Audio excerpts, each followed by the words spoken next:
change that. Knowledge creates technologies to standardize and increase the accessibility of DNA testing for the Asian market. We distribute DNA testing technology to partnered research facilities and hospitals in order to provide high-class yet affordable personal care facilities to the public, instead of running a centralized lab. For patients, the process is quick, easy, and completely painless. Sampling can be through a simple buccal swab or saliva test. These samples will then be analyzed through our own tools and software, which we provide to partnered hospitals and laboratories to formulate a comprehensive DNA testing ecosystem. We are determined to help hospitals adopt genetic testing into their clinical practice in order to create an ecosystem where personalized care is standardized. Being tested with NALA means having a personalized report wherever you go. Patients can consult with doctors within our network regarding the results, who can then provide thorough recommendations regarding nutritional or medicinal needs, or prevention and screening needs catered to the individual. As you can see, the future of DNA testing is full of potential, and through collaboration with hospitals and research facilities to make testing more accessible, we are confident in bringing in the next era of healthcare. DNA testing for everyone. That is our goal. Make better health decisions, make it personal. Knowledge Genetics.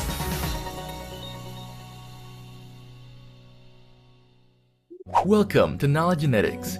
We're here to help you take control of your health with personalized insights based on your DNA, starting with your heart health. Did you know cardiovascular disease is the leading global killer? Unfortunately, conventional regular checkups don't provide a full picture of heart risk, leaving many unaware.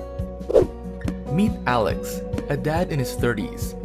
With a family history of heart disease, he's worried about his own risk. Alex has been working hard to stay healthy, exercising, eating well, and reducing stress. But he knows there's more he can do to protect his heart. That's where Cardiac Ready comes in. By taking an easy, non-invasive sample, Alex can uncover his heart risk for the next 10 years. This early insight empowers him to make proactive choices to protect his heart and avoid repeating his father's story. Cardiac Ready calculates heart risk by combining 3 key factors: polygenic risk, monogenic risk, and clinical risk. In just a few weeks, Alex and his doctor will get a report with a clear view of his heart health. And it doesn't stop there. Cardiac Ready also shows how Alex's body responds to statins, helping his doctor choose the best medication to keep his cholesterol in check. Thanks to Cardiac Ready, Alex now has a personalized preventive plan to keep his heart happy with no more guessing.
Oke, selamat pagi dokter-dokter, rekan-rekan sejawat semua. Assalamualaikum warahmatullahi wabarakatuh. Om Swastiastu, Nama Budaya, Salam Kebajikan. Selamat datang di Genetics Essential Training Series yang ke-7 dengan judul Proactive Heart Health, Integrating Genetics into Modern Cardiovascular Prevention. Sebelumnya perkenalkan, saya dengan Dr. Salma Kiana, Medical Affairs dari Nala Genetics yang akan menjadi MC dan moderator hari ini. Pagi ini saya ucapkan selamat datang kepada para pembicara kita yang luar biasa. Ada Dr. Sidi Laksono, spesialis jantung pembuluh darah konsultan, Mars MH, dan Dr. Natalia Zwensi Areros, Master of Science. Sebelum kita memulai kegiatan hari ini, ada baiknya kita berdoa sesuai dengan agama dan kepercayaan masing-masing agar kegiatan berjalan dengan lancar. Berdoa sesuai kepercayaan masing-masing dipersilahkan. Tidak ada kata selesai untuk berdoa. Oke, nah selanjutnya saya sampaikan kepada para peserta bahwa sebagai syarat untuk mendapatkan sertifikat partisipasi, kami akan memberikan dua link yang perlu diisi, yaitu link pretest yang tertera pada layar saat ini dan akan dikirimkan di kolom chat juga oleh admin kami. Dan juga nanti di akhir dari acara akan ada link post test yang akan kami sampaikan juga via kolom chat di akhir acara. Jadi mohon untuk bertahan stay sampai akhir acara karena mengisi kedua link tersebut merupakan syarat untuk mendapatkan sertifikat. Oke, nah ini luar biasa banget ya, kita udah ada lebih dari 40 peserta di weekend pagi. Jadi ini adalah kesempatan kita untuk sama-sama belajar dan hari ini kita akan belajar dari dua pemateri yang sangat hebat. Di sini saya akan menyampaikan agenda kegiatan kita terlebih dahulu. Jadi sekarang kita lagi pembukaan dan mungkin dokter-dokter sedang sambil mengisi link pretestnya. Lalu nanti saya akan bacakan CV pembicara yang pertama dan akan memberikan kesempatan kepada Dokter Sidi untuk menyampaikan materinya selama 30 menit dan akan dilanjutkan dengan sesi tanya jawab. Selanjutnya kita akan langsung masuk ke sesi pembicara kedua di mana saya akan memberikan kesempatan Dokter Zwensi untuk menyampaikan materinya juga selama 30 menit dan diakhiri dengan sesi tanya jawab kembali. Lalu di akhir kita akan selesai sekitar pukul 11 di mana saya juga akan memberikan link untuk post test. Oke, nah sebelum itu mungkin kita kenalan dulu kali ya sama Nala Genetics. Mungkin di sini ada dokter-dokter yang udah ikut Genetic Essential Training yang nomor 1 sampai nomor 6 gitu, atau ada juga yang mungkin baru hadir saat ini. Jadi Nala Genetics ini kita adalah perusahaan bioteknologi yang berfokus pada perawatan preventif melalui tes DNA. Nah, jadi ini ada foto di sebelah kanan, ini adalah foto dari founders kita. Mungkin boleh di next. Nah, jadi Nala Genetics ini kita sebenarnya produk anak bangsa, jadi founders kita adalah orang Indonesia, tapi kita tentu banyak bekerja sama dengan berbagai kolaborator dan KOL di bidang kesehatan, sampai secara internasional juga. Dan di sini ada beberapa mitra dari mulai rumah sakit, institusi, laboratorium yang bekerja sama dengan Nala Genetics. Next. Oke, nah di sini ada beberapa layanan dari Nala Genetics. Jadi kita benar-benar lengkap nih sebenarnya untuk pemeriksaan genetik. Dari mulai pemeriksaan farmakogenomik untuk melihat kecocokan obat berdasarkan faktor genetik. Kemudian lifestyle genomics untuk personalisasi nutrisi dan gaya hidup. Kemudian untuk prediksi resiko penyakit. Yang mana hari ini kita akan bahas dengan detail yaitu cardiac ready, di mana cardiac ready ini adalah untuk memprediksi resiko mengalami penyakit kardiovaskular. Selain itu sebenarnya kita juga ada Mamoredi, di mana Mamoredi ini adalah untuk memprediksi resiko penyakit breast cancer. Dan kita juga ada pemeriksaan yang sifatnya companion diagnostic seperti NIPT untuk para calon ibu dan juga pemeriksaan untuk rare disease diagnosis dan carrier testing. Jadi sebenarnya sangat lengkap nih di Nala. Dokter-dokter sekiranya ingin untuk tahu price list, untuk tahu lebih banyak mekanismenya seperti apa, sudah tertera nomor dari Key Account Manager kita. Di sini ada Mbak Ratna dengan nomor yang terdapat di layar. Oke, next. Ya, jadi kita tuh di Genetic Essential Training ini sudah diadakan selama dari tahun lalu ya. Jadi ini udah yang ketujuh.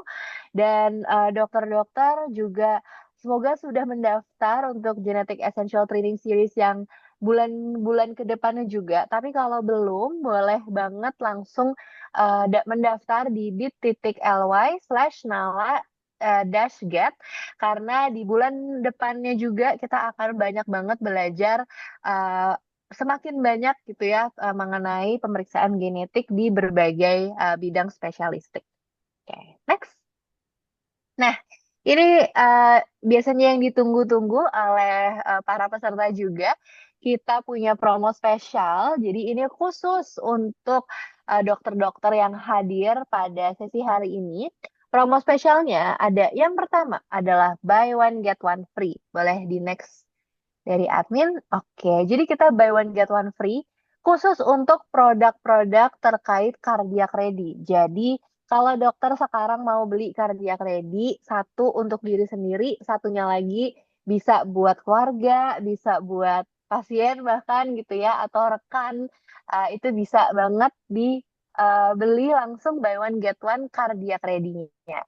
Nah, tapi kita juga bisa nih sebenarnya beli langsung bundle. Jadi misalnya beli cardiac ready sekaligus juga deh sama Nutri Ready dan Life Ready-nya. Jadi lengkap ya. Udah tahu resiko penyakit kardiovaskular seperti apa, kemudian gimana nih kita untuk mengelola gaya hidup dan nutrisinya yang terpersonalisasi berdasarkan genetiknya. Jadi untuk masing-masing bundle di sini itu juga buy one get one gitu. Jadi kalau dokter beli misalnya yang cardiovascular prevention bisa dapat satu cardiovascular prevention lagi. Oke, boleh di next. Nah, untuk produk kita yang lain, untuk RX Ready, Nutri Ready, Mamo Ready, dan Life Ready, itu ada diskon 25%. Nah, sama halnya dengan bundle-bundle yang ada di layar saat ini, itu juga diskon 25%. Jadi, boleh dipilih aja dok mau yang mana, dan ini benar-benar good deal banget untuk dokter-dokter yang hadir di sesi hari ini. Oke, next.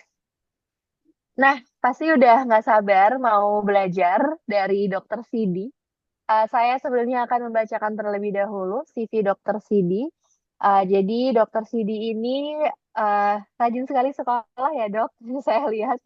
Jadi dari tahun 2006, dokter menyelesaikan sarjana kedokteran di Universitas 11 Maret, 2008 menyelesaikan program profesi dokter di universitas yang sama. Kemudian pada tahun 2015, program pendidikan dokter spesialis jantung dan pembuluh darah dari Universitas Indonesia. Kemudian pada tahun 2016, menjalankan Cardiac City Visiting Fellowship Program di National Taiwan University Hospital. Pada tahun 2017, menjalankan pendidikan kardiologi intervensi Fellowship Program di Shanghai Institute of Cardiovascular Disease, Fudan University. Pada tahun 2020, menyelesaikan kajian administrasi rumah sakit di UI. Tahun 2022, menyelesaikan Magister Hukum Konsentrasi Kesehatan di Sekolah Tinggi Hukum Militer TNI Angkatan Darat. Dan pada tahun 2024, menyelesaikan Structural Heart Intervention Training di National Taiwan University Hospital. Jadi kita hari ini sangat honored kedatangan Dr. Sidi untuk sharing pengalaman dan ilmunya. Jadi mungkin Dr. Sidi sudah siap, Dok?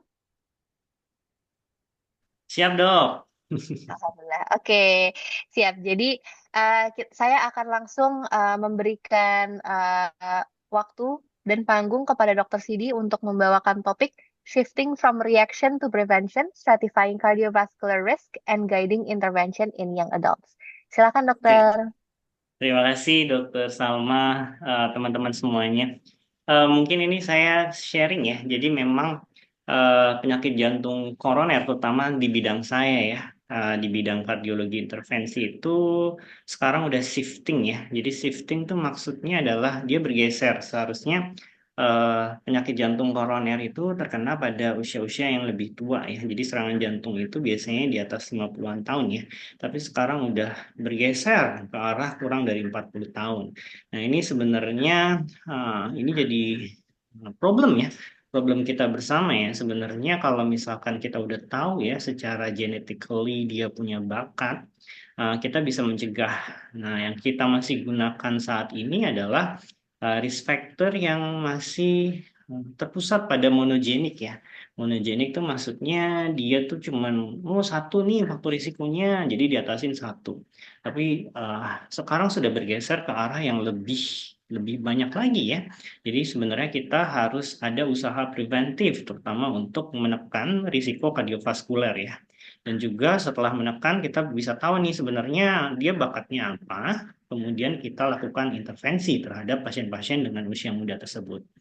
Oke, jadi sebagai pendahuluan, penyakit kardiovaskular ini pastinya dia akan eh, meningkatkan ya mortalitas atau mobilitas ya, terutama adalah dia akan menyebabkan kematian yang tertinggi di Indonesia ataupun yang ada di dunia. Dengan semakin tingginya faktor risiko, semakin banyaknya faktor risiko, jadi dia akan mudah terkena serangan jantung. Nah, sebenarnya banyak usaha ya yang kita lakukan untuk mengurangi prevalensi atau angka kejadian ya dari penyakit kardiovaskular ini. Terutama kita fokusnya adalah terhadap prevensi. Jadi preventif itu kita bisa preventif secara primer, sekunder, ataupun tersier. Jadi tergantung di posisi mana. Tapi yang kita lagi galakkan adalah primordial prevention. Jadi sebelum risk factor itu muncul, kita seharusnya bisa mencegahnya. Dan ini biasanya kita butuh yang tadi sudah disampaikan oleh Dr. Salma ya, bahwa kita ada polygenic risk factor ya. Jadi kita harus mengetahui sebenarnya kita tuh ada bakatnya yang mana. Jadi kita cuma satu faktor risiko sebenarnya tidak mencerminkan secara garis besar ya. Kemudian dengan adanya pemeriksaan genetik ini sebenarnya kita bisa punya poin ya. Jadi poinnya adalah untuk pencegahan yang lebih awal, terutama adalah pasien-pasien usia muda. Jadi ini adalah suatu screening yang paling gampang dikerjakan.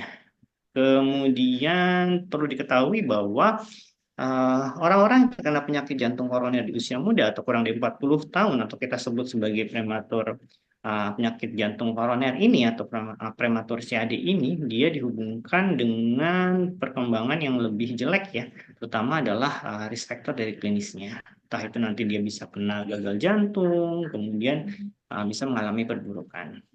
Nah, seperti kita ketahui ya, jadi yang tadi saya sebutkan prematur CAD ini kita harus tahu ya, jadi bahwa usia-usia muda ini sekarang banyak ya yang terkena serangan jantung ya, terutama adalah yang di usia 40-an ya. Jadi itu sebenarnya kita harus punya preventif dan yang sekarang tuh terlalu reaktif ya, mungkin memberikan sudah berkembang sakitnya, baru kita lakukan terapi yang agresif, itu terlalu reaktif. Jadi sebenarnya kalau sebelum terjadi, kita harus tahu dulu nih, yang sering kita tekankan adalah mengetahui dari faktor risiko yang tradisional ya. Seperti yang saya bilang sebelumnya, ada hipertensi, kolesterol tinggi, kemudian merokok, tidak aktivitas fisik, kemudian ada obesitas, ataupun familial history. Jadi pada dasarnya pasien-pasien dengan usia muda ini kalau kita lihat secara risk factor dari WHO ataupun secara dari European Society, dia termasuk tanda kutip ya, termasuk ke dalam risiko yang rendah. Karena memang dia tidak melihat secara holistik ya, tapi dia hanya melihat risk factor yang digabungkan dengan usia, jenis kelamin, kemudian tensi, kemudian dengan kadar kolesterol. Tetapi pada usia yang lebih muda dengan kadar kolesterol yang tinggi, dia bisa menjadikan suatu paradoks ya. Nanti kita lihat pada slide selanjutnya. Jadi low risk paradox. Jadi jangan sekali-kali orang beranggapan bahwa oh saya masih muda dengan faktor risiko cuma satu, saya tidak punya risiko untuk terkena serangan jantung. Tetapi kalau kita hitung secara genetiknya dia kumulatif. Jadi dia akan menimbulkan risk yang akan lebih tinggi di kemudian hari. Oke, nah ini ya, jadi pada dasarnya kita tuh pengen mencegah serangan jantung atau kejadian kardiovaskuler ya. Jadi pada dasarnya serangan jantung atau pecahnya pembuluh darah koroner itu biasanya di atas usia 50 tahun ya. Nah, sebenarnya kita udah bisa tahu nih, udah bisa tahu dengan umur yang lebih muda ya. Jadi yang pengen kita lihat adalah sebelum dia berkembang menjadi aterosklerosis ya. Aterosklerosis itu ada kayak sumbatan di pembuluh darah ya. Jadi itu sumbatan di awal tuh bisa terdeteksi ya. Jadi pada usia-usia yang lebih muda, 20-30 tahun. Makanya di beberapa negara maju, medical check up tuh sudah dikerjakan pada usia yang lebih muda, 20-an tahun. Tapi di Indonesia baru dikerjakan pada majority di corporate atau di korporasi perusahaan itu biasanya 35 tahun atau 40 tahun ke atas. Nah, usia yang kurang dari itu biasanya nggak dicek, kecuali perusahaan-perusahaan besar ya, multinasional atau perusahaan internasional, dia mengecek 30 tahun ke bawah. Nah, ini kita yang agak susah ya, karena memang dia belum terbentuk, karena kita sebut sebagai early subclinical atherosclerosis. Jadi pada dasarnya usia-usia tersebut kita harus cek ya, karena kita nggak tahu nih, karena nggak pernah dicek secara misalkan nih, dia ada bakat kolesterolnya atau enggak. Jadi bakat kolesterol bisa kita lihat dari ApoB, kemudian ApoB little a, jadi kita bisa tahu tuh ApoB-nya tinggi atau enggak. Nah, kalau tinggi risknya, ya berarti kita bisa memberikan obat ya, misalkan statin. Kemudian kita juga bisa tahu tuh statin tuh sebenarnya di beberapa kondisi orang itu di heparnya atau di livernya, di hatinya tuh dia ada enzim yang nggak bisa memproduksi. Jadi dia kekurangan untuk mengubah si statin tersebut, jadinya mengalami gangguan. Makanya kolesterolnya akan naik terus. Nah, pada dasarnya sebenarnya pada saat yang muda kita bisa melakukan pengecekan supaya tidak terjadi serangan jantung ya atau pecahnya pembuluh darah. Nah, ini tadi yang sudah saya sebutkan. Nah, ini adalah beberapa keterbatasan ya kalau kita menggunakan faktor risiko yang tradisional atau monogenik ya. Jadi dia hanya menggambarkan sesaat ya. Jadi maksudnya periode itu ya dia menggambarkan periode itu aja. Jadi tuh dia sebagai snapshot aja ya, pada di klub gitu. Jadi misalkan hari Jumat jam sekian, oh ya udah segitu aja faktor risiko lo. Jadi lo nggak bisa tahu ataupun kalian nggak bisa tahu masa ke depannya ya. Kemudian biasanya faktor risiko keluarga itu kita seringkali misleading ya. Karena memang riwayat keluarga itu bisa digambarkan secara faktor dari lingkungan. Kalau misalkan lingkungannya tuh dia di lingkungan yang hobi makan apa namanya berminyak-minyak atau yang berkolesterol, atau enggak memang tendensinya keluarganya hobi makan yang misalkan kolesterolnya tinggi, ya itu lingkungan sebenarnya berpengaruh penting ya. Jadi pada dasarnya nggak cuma genetik, tapi ada faktor lingkungan juga. Kemudian yang tadi saya bilang low risk paradox ya, jadi maksudnya adalah pasien-pasien usia muda kalau berdasarkan risk WHO atau ISC itu usia muda kurang dari 30 tahun atau 30-an, kemudian dia ada satu faktor risiko, dia dianggap sebagai low risk. Padahal sebenarnya kejadian kardiovaskular yang prematur itu biasanya nggak bisa kita kotakkan, oh ini low risk nih nggak mungkin terjadi, tapi bisa aja. Jadi makanya ini adalah suatu paradoks. Nanti kita lihat pada slide selanjutnya ya. Nah ini dia. Jadi kalau kita lihat ya, misalkan dia di usianya usia muda ya. Kemudian kalau kita lihat yang usianya 40-an ya, usia 40-an, kemudian dari total kolesterolnya tinggi, cuman dia tinggi doang ya.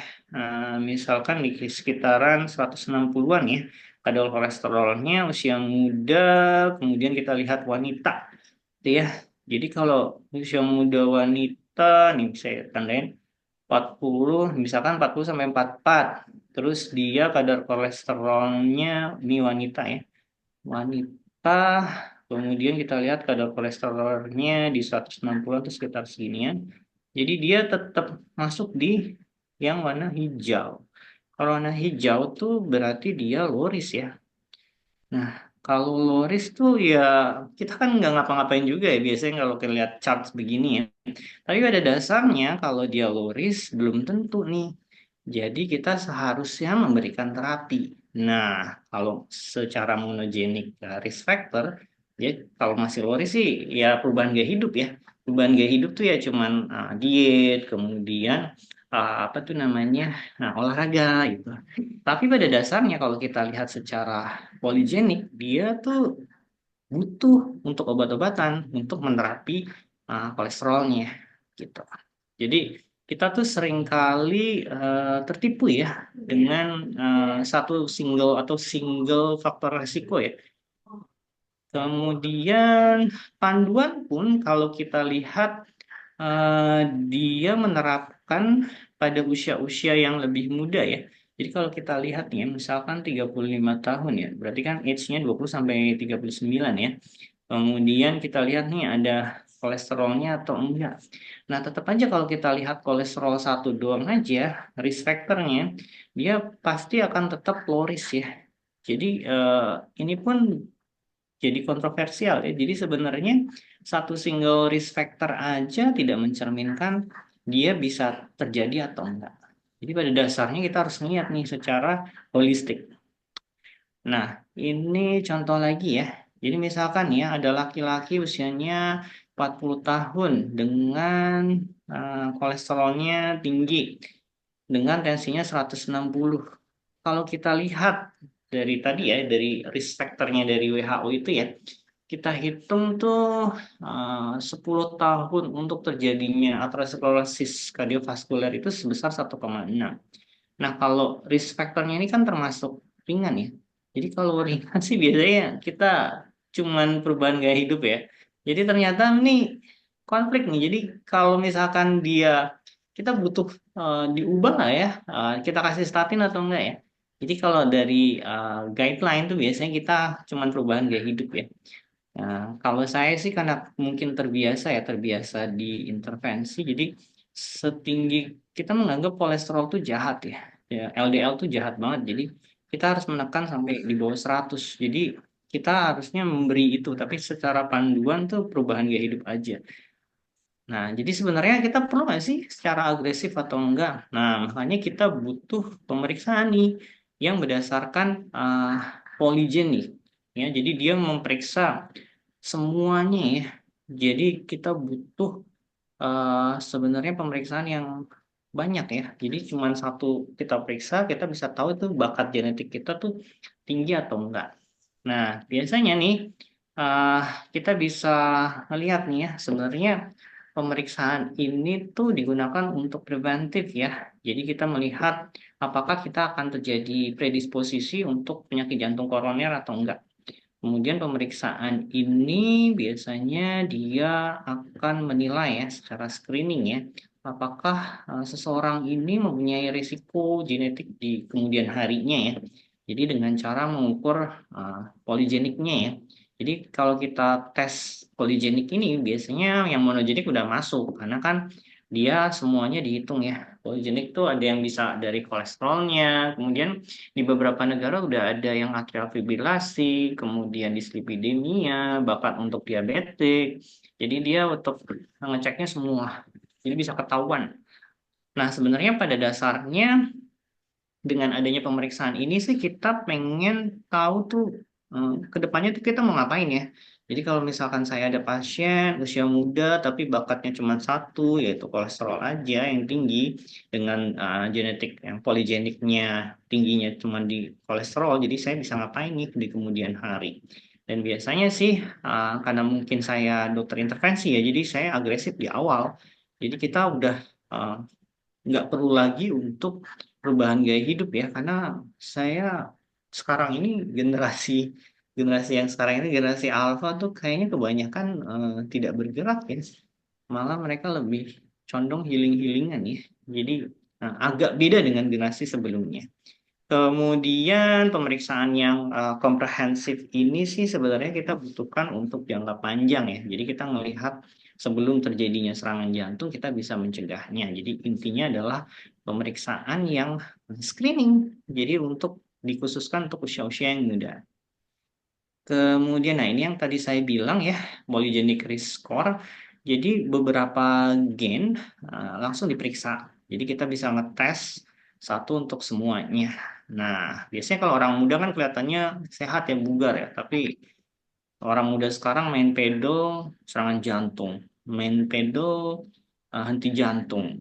Kemudian yang lari jatuh, yang lari nyeri dada. Pasien saya beberapa yang habis main pedal tuh ya, dia nyeri dada. Terus datang ke saya kateterisasi jantung, ternyata sumbatannya udah 3 ya. Usianya muda ya, 42 tahun tuh. Saya agak shock ya. Termuda usia yang pernah saya kateterisasi jantung tuh 18 tahun ya. 18 tahun udah kena serangan jantung. Terus saya agak kaget dan surprise ya. ya mungkin dia nggak pernah cek aja ya, jadi pas itu kena aja. Kemudian sebenarnya pemeriksaan polygenic risk score ini tuh kita gunanya untuk strategi preventif ya. Jadi kita bisa tahu nih. Jadi ini sudah ada di apa tuh namanya JCC ya, American College of Cardiology. Jadi dia ngetahuin tuh ya sebenarnya yang polygenic ini tuh kita untuk estimasi dari risiko klinisnya ke depannya. Kemudian panduan dari pemberian statin itu bekerja nggak ya pada usia muda. Jadi biasanya kita lihat nih, kalau dia risknya tinggi untuk kolesterolnya ya kita berikan pada usia yang lebih dini ya. Bahkan untuk pregnancy itu aman ya sebenarnya dikasih obat statin. Kemudian goalnya ya, penerapannya dari yang saya bilang ya, saya lebih agresif karena kita butuh yang LDL-nya yang kurang dari 100 yang lebih optimal. Jadi ya, yang kita lihat tuh sebenarnya LDL-nya ya. Dan satu lagi adalah ApoB. Atau enggak yang sekarang lagi trending adalah LP little a. Kemudian, nah ini ya misalkan ini ya. Jadi ini secara picture kita ngelihatnya nih usia muda tuh low risk ya. Tapi sebenarnya belum tentu nih. Nih ya 35 tahun laki-laki dia aktif ya dan dia faktor resikonya cuma satu tuh LDL-nya aja. Blood pressure juga masih oke lah ya, aman lah. Dan kalau kita lihat dari WHO tadi tuh risknya tuh cuma 1,3% dalam 10 tahun. Itu kan kecil banget ya. Jadi kalau kita tuh ada beberapa yang ini mah cuman gaya hidup aja yang dirubah. Tapi kalau pas kita cek ya, cek si ya, apa namanya polygenic risk score-nya ini, dia tuh tinggi tuh. Kalau tinggi tuh mau diapain kan beda banget ya. Jadi polygenic risk score-nya tinggi, tapi secara risk monogeniknya yang dari WHO punya atau ISC punya tuh rendah. Nah ini kan bertolak belakang, makanya jadi yang paradoks. Nah kita tuh mau ngapain tuh sebenarnya planning kita? Nah kalau planning kami ya biasanya di intervensi tuh kalau kita harus cut dulu. Jadi sebenarnya kita bisa memberikan obat-obatan statin di usia yang lebih muda. Karena kita mengejar supaya dia nggak berkembang di kemudian hari. Ya beruntungnya anak-anak kan dia memang, sebenarnya anak tuh ada plak ya. Usia muda tuh bisa terjadi plak, tapi kan dia regresi gitu.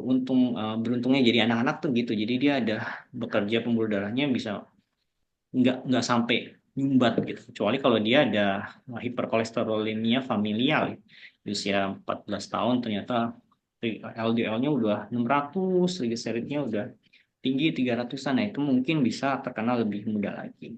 Nah, pada dasarnya dengan pemeriksaan ini atau polygenic risk score ini kita bisa tahu nih nentuin kemana nih arahnya yang mau kita kerjakan. Nah, ini yang beberapa publikasi ya, bahkan di apa namanya di statement dari AHA ya, American Heart Associations, kemudian juga di apa namanya ISC ya. Jadi memang polygenic risk score ini dia menambah skor untuk risiko klinis ya. Jadi pada dasarnya dari risk score yang biasa kita gunakan yang secara WHO atau ISC atau AHA yang mereka buat tabel-tabel dari usia, jenis kelamin, kemudian kadar kolesterol, merokok atau enggak, itu bisa kita tambahkan dengan polygenic risk score ini. Jadi dia add-on ya. Dan biasanya ini pada usia-usia yang lebih muda, saya lebih menyarankan memakai ini walaupun nanti hasilnya, oh ini resiko tinggi nih, berapa persen di kemudian hari. Nanti bisa ketahuan nih apakah aponya tinggi atau enggak, atau kolesterolnya tinggi, jadi kita bisa melakukan intervensi. Jadi pada dasarnya dipropose ya untuk kita bisa melakukan prevensi yang lebih awal. Nah, sebenarnya prinsipnya sama kayak primordial ya. Tapi kalau primordial prevention itu dia ada campur tangan stakeholders atau enggak government ya. Jadi government punya kayak apa namanya? Oh nih, lo kadar kolesterol yang boleh segini dalam makanan, kemudian kadar garam segini. Nah itu primordial tuh lebih ke arah apa namanya? Kebijakan gitu. Oke, kemudian, nah ini mungkin terakhir ya.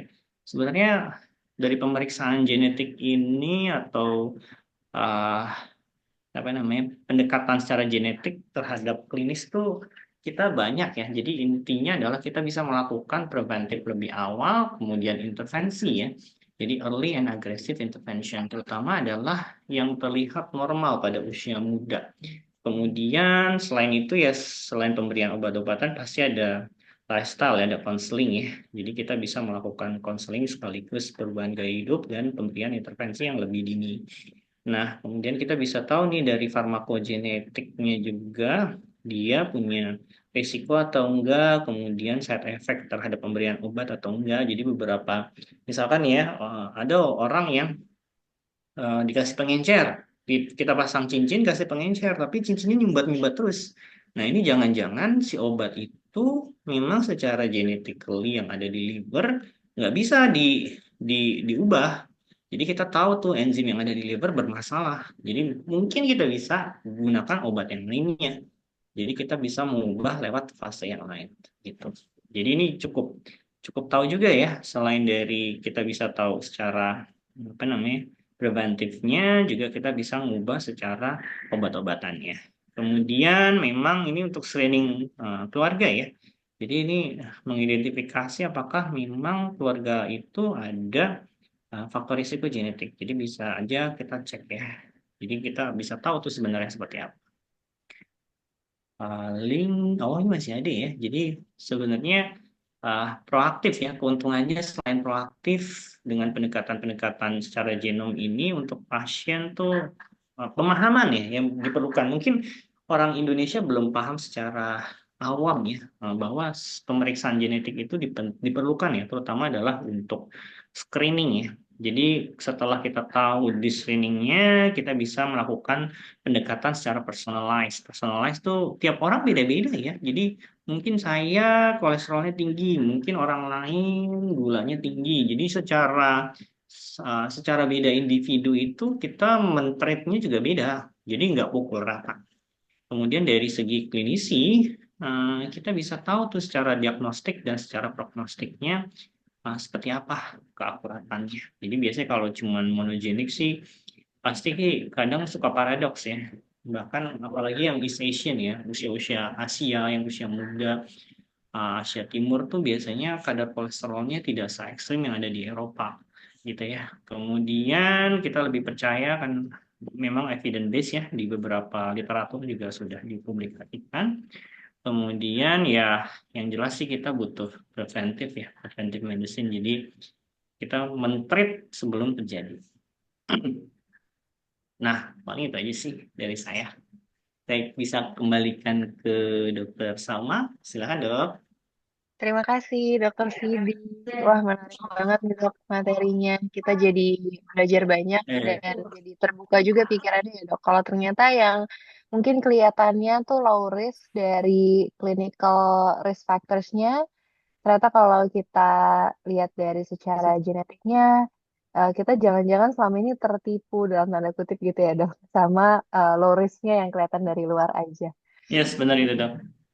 Oke, nah mungkin dokter-dokter sekiranya ada pertanyaan, kalau ada yang mau langsung raise hand, sangat dipersilahkan. Kalau mau tulis di kolom chat dulu juga boleh sekali. Ini sembari menunggu sebenarnya belum ada nih dok, belum ada pertanyaan. Mungkin nanti kita gabung aja kali ya dok pertanyaannya dengan sesi. Oh ini Boleh. ada dok, sorry dok, ada satu dok dari Carmelita.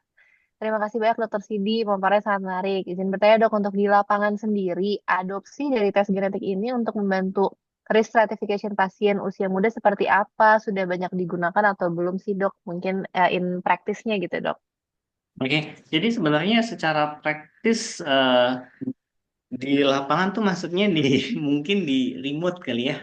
Kalau saya sih biasanya ngeceknya di rumah sakit ya. Jadi eh, rumah sakit kami kebetulan rumah sakit yang gede ya. Jadi ini udah ada di dua rumah sakit saya. Ini biasanya gede ya. Jadi maksud saya gampang periksanya gitu. Kalau untuk di remote sih saya mungkin dari Dokter Salma ya. Ini udah ada di mana aja gitu ya. Kalau dari secara practically-nya sih saya praktis banget ya. Jadi pada usia-usia muda ya, terutama adalah yang datang usianya 30 tahun dengan nyeri dada, cuman faktor risiko satu, nyut-nyutan, terus ini kayaknya bukan serangan jantung, saya nggak perlu cek macam-macam, cek aja dulu ini secara genetically-nya tinggi atau enggak gitu. Walaupun memang secara panduan ya, panduan itu belum ada untuk pemeriksaan poligenik ini ya, tapi secara beberapa publikasi memang dia menyarankan untuk poligenik ya, jadi sebagai add-on-nya. Paling itu aja yang saya bisa kasih. Tapi kalau Ya. untuk secara di daerah saya belum tahu ya dok ya, untuk kenalan genetik tuh udah tersebar di mana aja, jadi pemeriksaan genetik ini mungkin dari dokter Salma ataupun dari tim nalar genetik. Oke dok, terima kasih dok untuk masukannya. Betul sekali kita udah kalau untuk rumah sakit di Jakarta sih udah banyak banget yang kerjasamanya itu as in kit tes genetiknya itu udah ada gitu di rumah sakit gitu ya.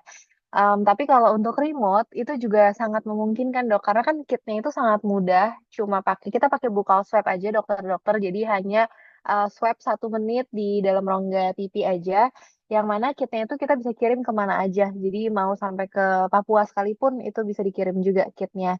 Dan nanti untuk proses pretest counselingnya, jadi untuk counseling sebelum pemeriksaan genetiknya itu bisa dilakukan secara telemedicine juga. Jadi selama ada koneksi internet itu bisa dilakukan gitu. Oke, ini ada Dr. Jordan Bakriansyah, raise hand. Silakan Dr. Jordan. Ya, terima kasih. Salam kenal, Dokter Sidi. Kita Ya dok. sama-sama. Ya, jadi menarik sekali yang dipaparkan dan saya terus terang sangat tertarik dengan genomic medicine, suatu approach personalized medicine menurut saya, which is the future of our cardiovascular treatment ke depannya nanti. Ada 2 pertanyaan, Dokter Sidi. Yang pertama, when is the proper time to perform this test? Apakah kita mengerjakannya pada usia muda? Misalnya begini, taruhlah pasangan suami istri, dia pengen anaknya ke depannya tahu bagaimana profil terkait dengan genomiknya, usia mungkin 10 tahun, apakah memungkinkan atau ada evidence base yang mendukung as early as possible kita memeriksakan genomik terkait dengan siviris misalnya, itu ada manfaatnya ke depan. Karena kita tahu bahwa ada mutasi, ada intervensi dari environment yang membuat akhirnya terjadi perubahan.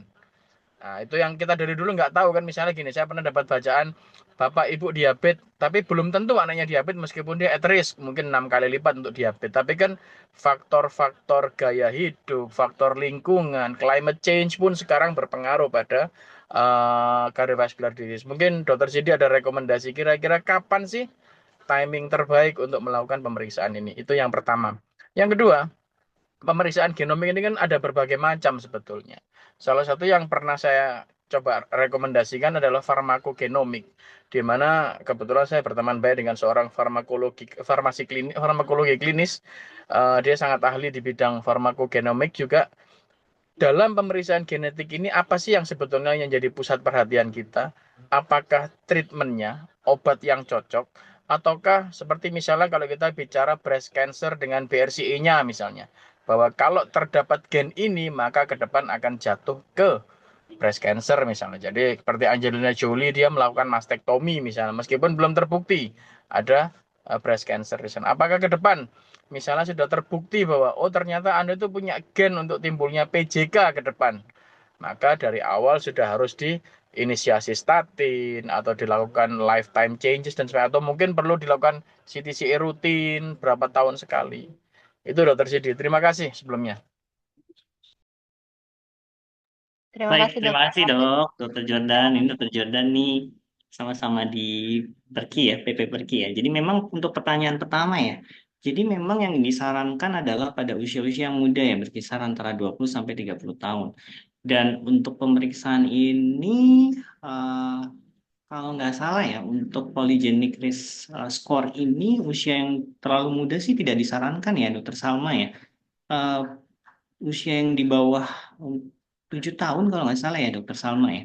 Jadi pada dasarnya memang direkomendasikan pada usia-usia yang lebih dini dok, usia 20 sampai 30 tahunan, dekade kedua sampai ketiga. Jadi ini memang untuk risk ke depannya dan memang polygenic risk score ini dia ada lifespan-nya kalau nggak salah sih 10 tahunan ya, sama seperti skor WHO yang predik 10 tahun.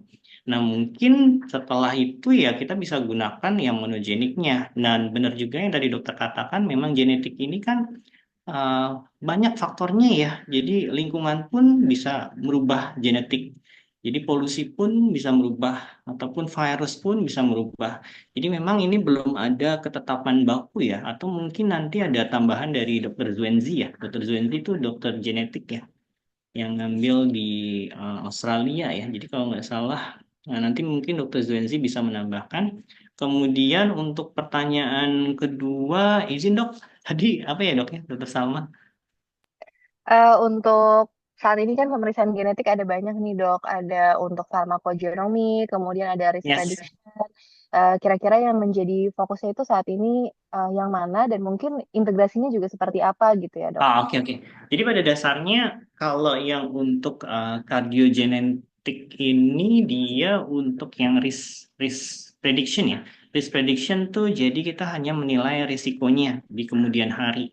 Dan untuk pemeriksaan ini karena dia poligenik, jadi dia ngukur yang ada dari kolesterolnya yaitu ApoB. Tadi udah disampaikan dengan Dr. Salma dan beberapa pemeriksaan bisa digabungkan dengan farmakogenetik.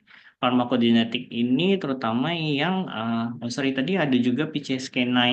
PCSK9 juga dicek, ApoB dicek, kemudian dari faktor diabetiknya juga dicek, kemudian satu lagi adalah dia yang farmakogenetik. Farmakogenetik terutama adalah untuk yang resistensi dari obat-obat clopidogrel dok. Jadi biasanya kita pemeriksaannya dilakukan pemeriksaan ini.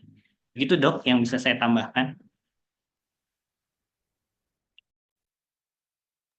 Oke, terima kasih dok.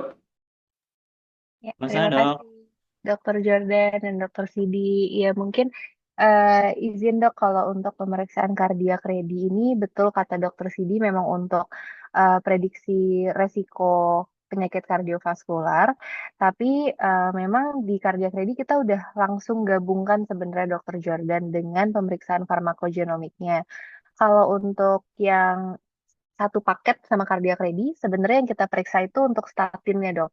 Jadi kita periksa untuk gen SLCO1B1, yang mana gen tersebut itu yang berpengaruh untuk metabolisme statin. Jadi apakah nanti pasiennya misalnya sudah terindikasi untuk early statin sebagai primary prevention, kemudian statinnya cocoknya statin jenis apa nih gitu, apa ternyata varian SLCO1B1 tertentu itu ada pasien yang tidak cocok menggunakan simvastatin karena meningkatkan resiko untuk miopati. Nah, itu jadi ada rekomendasi jenis statin lainnya dan itu sudah termasuk satu paket dengan pemeriksaan kardiak ready. Tapi kalau yang tadi dokter Sidi katakan juga untuk clopidogrel, itu juga ada pemeriksaan di Nala Genetics. Kita punya pemeriksaan namanya RX Ready. Jadi kalau RX Ready itu adalah pemeriksaan farmakogenomik untuk 180 lebih obat-obatan dokter Jordan, termasuk clopidogrel, kemudian warfarin, statin juga termasuk di situ, dan masih banyak obat-obatan lainnya. Jadi kalau pertanyaan dokter Jordan tadi untuk fokusnya sebenarnya kemana, kalau di Nala kita biasanya memang ya holistik, jadi dari resiko prediksi resikonya kita bantu periksakan untuk pasien, kemudian farmakogenomiknya juga bisa kita periksakan. Apalagi farmakogenomik ini adalah pemeriksaan sekali seumur hidup yang mana genetiknya tidak berubah karena kita ceknya germline. Tapi memang kalau untuk cardiac ready, betul tadi dari dokter Sidi itu kita perlu ulang setiap 10 tahun dokter karena polygenic risk-nya sendiri yang bisa berubah gitu ya dengan epigenetics. Nah, terima kasih Dokter Jordan untuk pertanyaannya dan untuk penjelasannya dari Dokter Sidi. Izin Dok, di sini ada. mungkin untuk pemeriksaannya ini Hmm? bisa untuk usia berapa dok? Oh ya, Yang saya pernah kalau nanya, kalau nggak salah anak-anak tuh tidak disarankan karena memang masih fluktuatif dari genetiknya. betul. Jadi kalau untuk pemeriksaan kardiak ready, kalau anak-anak di bawah 15 tahun, yang keluar itu hanya 3 gen saja, yaitu ApoB, LDLR, dan PCSK9 gitu. Kita hanya bisa mengeluarkan 3 gen untuk familial hypercholesterolemia saja gitu. Kalau untuk orang usia 15 sampai 39 tahun, itu bisa keluar resiko 3 gen familial hypercholesterolemia plus polygenic risk score bisa keluar. Tapi memang untuk clinical risk yang pakai ACVD risk calculator itu di sistem kita itu baru bisa untuk orang di atas 40 tahun. Namun kan kalau ACVD risk sebenarnya dengan anamnesa dari dokter aja itu juga bisa dibantu dihitungkan ya dok gitu. Jadi memang intinya sih memang disarankannya untuk di atas 15 tahun. Seperti itu. Oke.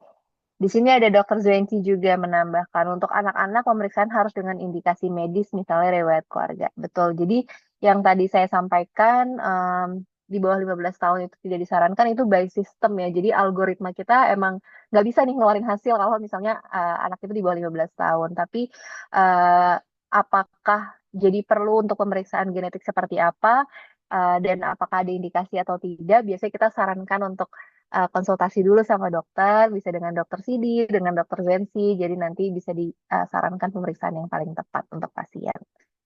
Oke, di sini ada pertanyaan lanjutan dokter CD dari dokter Rosmalia Suparso. Dok, boleh tanya apabila ada kelainan MVP pada jantung dan ada kelainan darah G6PD deficiency, enzim pemeriksaan apa saja yang perlu? Sudah konsumsi Concor 2,5 mg selama 15 tahun, usianya udah 73 tahun nih dok, udah usia lanjut ya. Ya, jadi uh, kalau udah usia yang sepuh-sepuh ya, jadi pemeriksaan genetik sebenarnya bukan preventif lagi ya. Jadi saya sih tergantung dari klinis ya. Jadi kalau misalkan dia klinisnya MVP ada trombus koroner jelek, koronernya udah dipasang cincin, kemudian pakai obat yang nggak sembuh-sembuh, sumbat-sumbat mulu. Nah, saya baru cek farmakogenetik ya. Jadi farmakogenomiknya dicek nih yang tadi Dokter Salma udah bilang, apakah memang ada kecenderungan secara obat genetically dia resisten terhadap pemberian obat. Nah, kalau udah selama 15 tahun konsumsi Concor 2,5 mg dan tidak ada perubahan yang maksudnya ya nggak ada yang ekstrim-ekstrim ya secara klinis walaupun MVP aja, ya saya nggak cek yang aneh-aneh ya dok ya. Jadi saya nggak perlu cek malah. Ya pada dasarnya MVP-nya yang harus dibenerin. Kemungkinannya seperti itu. Jadi kalau untuk usia tua atau usia yang octogenarian tuh saya biasanya hanya melihat secara klinis aja. Dan untuk pemeriksaan genetik itu saya lebih cenderung ke usia yang lebih muda ya. Kecuali cancer ya. Kalau ada cancer mungkin saya cekin. Jadi untuk beberapa cancer ada memang obat yang targeted ya. Jadi targeted terapi gitu ya. Jadi kemonya harus sesuai dengan genetiknya. Itu ada. Jadi kita biasanya ngeceknya kalau ada cancer baru kita cek genetically-nya. Begitu. Paling itu aja yang bisa saya tambahkan. Ya, terima kasih banyak Dokter Sidi. Semoga menjawab ya Dokter Rosmalia. Izin ini ada yang personal chat ke saya direct message dari Dokter Evi. Izin tanya untuk periksa kardiak ready sampelnya dari apa, berapa lama hasilnya jadi. Kita pakai bukal swab dokter, jadi hanya dari rongga pipi aja. Sangat mudah, sebenarnya pasien bisa ambil sendiri dengan kita pandu dan hasilnya itu 2 sampai 4 minggu dok. Oke, mungkin karena belum ada pertanyaan lagi, saya lanjut dulu ya dok ke Dokter Zuensi. Nanti mungkin ada beberapa pertanyaan yang bisa kembali ke Dokter Sidi lagi. Boleh dok. Terima kasih dok. Oke, saya izin untuk mengingatkan ada promo spesial, jadi buy one get one free untuk produk-produk cardiac ready dan diskon 25% untuk produk kita yang lainnya. Nah, ini ada diskonnya. Bisa beli bundle juga ya, ataupun mau produk lainnya, misalnya tadi yang untuk farmakogenomik tadi kita banyak bahas ya, itu RX Ready namanya. Di sini pemeriksaannya lagi diskon 25% dari 4,5 jadi 3,375. Jadi sangat good deal. Saya juga izin mengingatkan untuk mengisi link pretest, mungkin nanti dari tim Nala boleh ditaruh lagi di kolom chat ya. Karena tadi kita cek kayaknya belum semuanya mengisi link pretest dan itu merupakan syarat untuk mendapatkan sertifikat. Selanjutnya, saya akan membacakan CV dari Dr. Natalia Zuensi Areros, Master of Science. Beliau menyelesaikan profesi dokter dari Universitas Samratulangi pada tahun 2010 dan Master of Science in Genomic Medicine dari Imperial College London tahun 2021. Dari UK ya dok, tadi dokter sini nyebutnya dari Australia, dari UK dok, dari London. Untuk experience-nya saat ini Dr. Zuensi merupakan genetic counselor di Nala Genetics dari tahun 2023 sampai sekarang dan juga seorang dosen di Medical School of Satya Wacana Christian University. Mungkin Dokter Zenti sudah siap, Dok?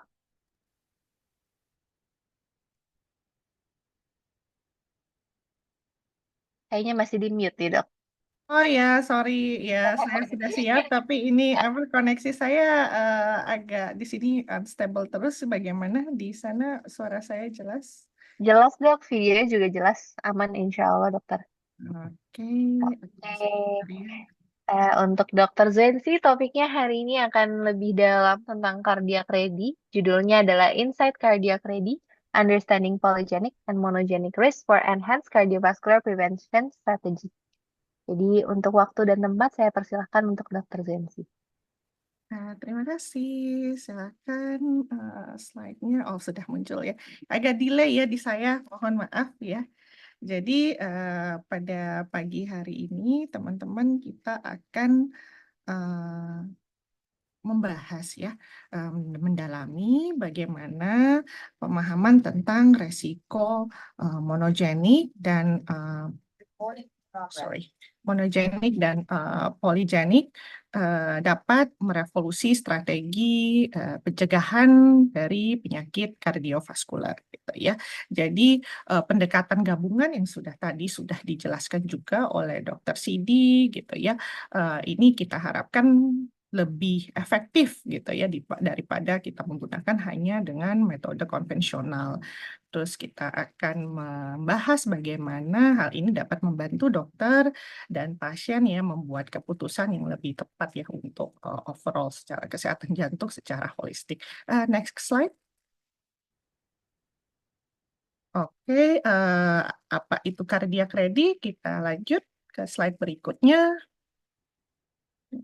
Oke. Nah, penyakit tadi sebenarnya sudah dijelaskan ya dokter ya. Jadi bagaimana penyakit kardiovaskular itu merupakan penyebab utamalah kematian global ya dengan lebih dari 50% kasus disebabkan oleh karena serangan jantung gitu ya. Kejadian serangan jantung prematur gitu ya, itu meningkat secara signifikan itu sekitar 29% antara tahun 2021 sampai 2023. Tadi juga Dokter Sidi sudah membagikan kayak pengalaman ya di klinis bagaimana beliau lebih sudah mulai sering menjumpai kasus-kasus kejadian penyakit jantung di usia yang muda 40-an. Jadi selama ini kan metode penilaian risiko yang digunakan itu adalah metode tradisional gitu. Jadi Nala Genetik mengembangkan sebuah produk cardiac ready namanya ya. Jadi yang dapat memberikan tambahan penilaian risiko dari risiko genetik. Jadi dia tidak menggantikan produk ini tidak menggantikan pemeriksaan tradisional yang sudah dokter-dokter lakukan selama ini ya menurut guidelines.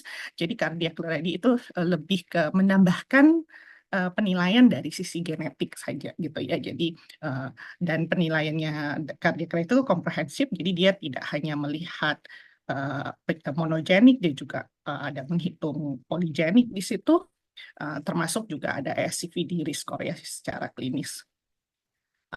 Dan produk ini itu sudah melalui pengembangan dan validasi lebih dari 100.000 titik data. Ini memang bahasa yang sangat bioinformatics ya, tapi tes ini itu satu-satunya ya, tes gabungan yang sudah divalidasi untuk populasi Cina, Melayu, India, dan Caucasians ya. Kebanyakan datanya itu diambil dari Biobank ya, UK Biobank.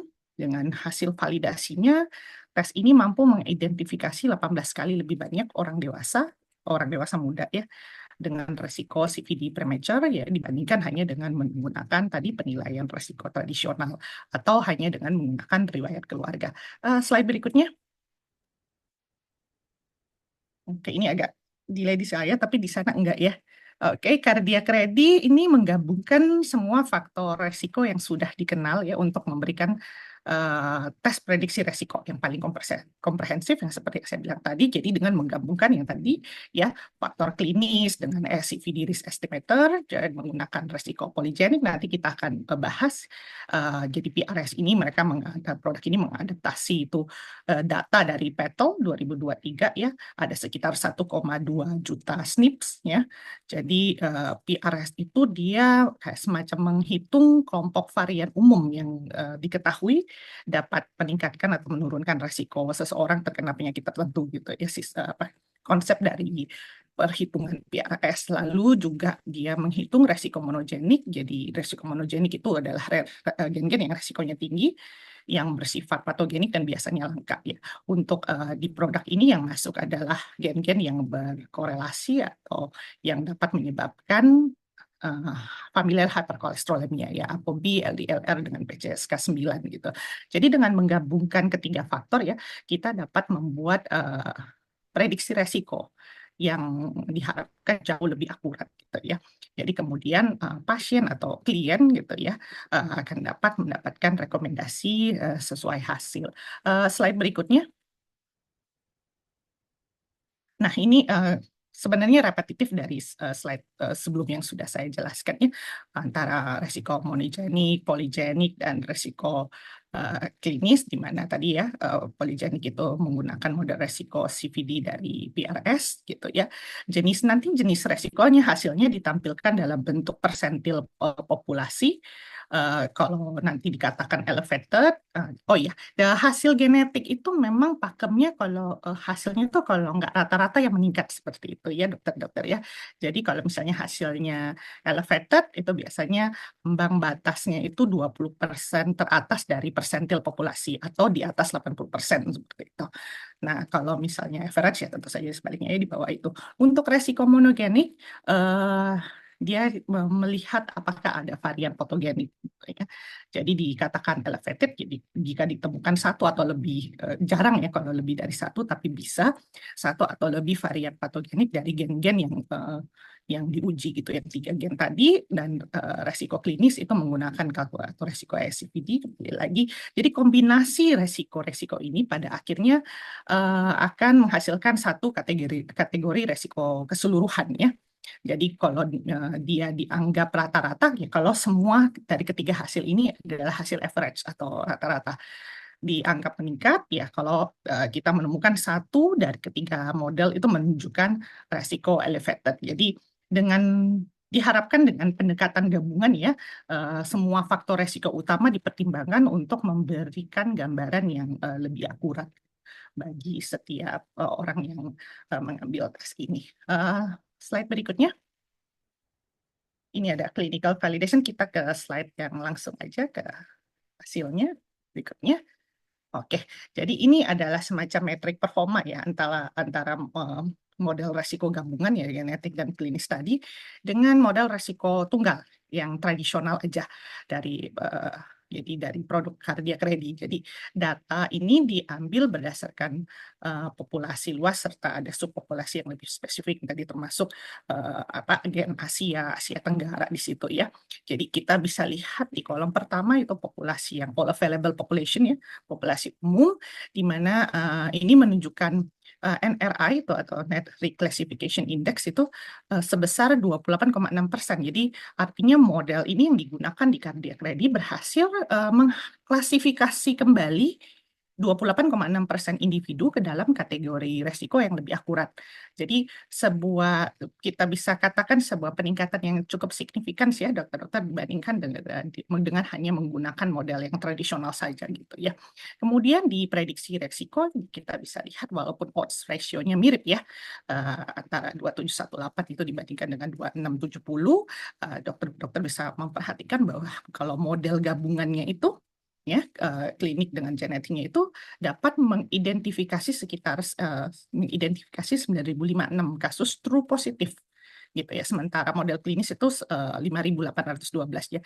Jadi ini menunjukkan bahwa model gabungan itu mampu menemukan lebih banyak individu beresiko tinggi secara akurat gitu ya. Terus untuk performa ya untuk hasil pada subpopulasi yang paling relevan adalah individu di bawah 50 tahun gitu ya. Jadi untuk individu di bawah 50 tahun dengan kadar LDL normal, jadi model gabungan ini jauh hasilnya ya jauh melampaui yang model yang tradisional gitu ya. Jadi model gabungan itu mengidentifikasi 335 kasus true positif ya, sedangkan yang klinis hanya 7. Jadi ini bisa dokter-dokter perhatikan ya peningkatan yang luar biasa ya, mencapai 47,8 kali lipat.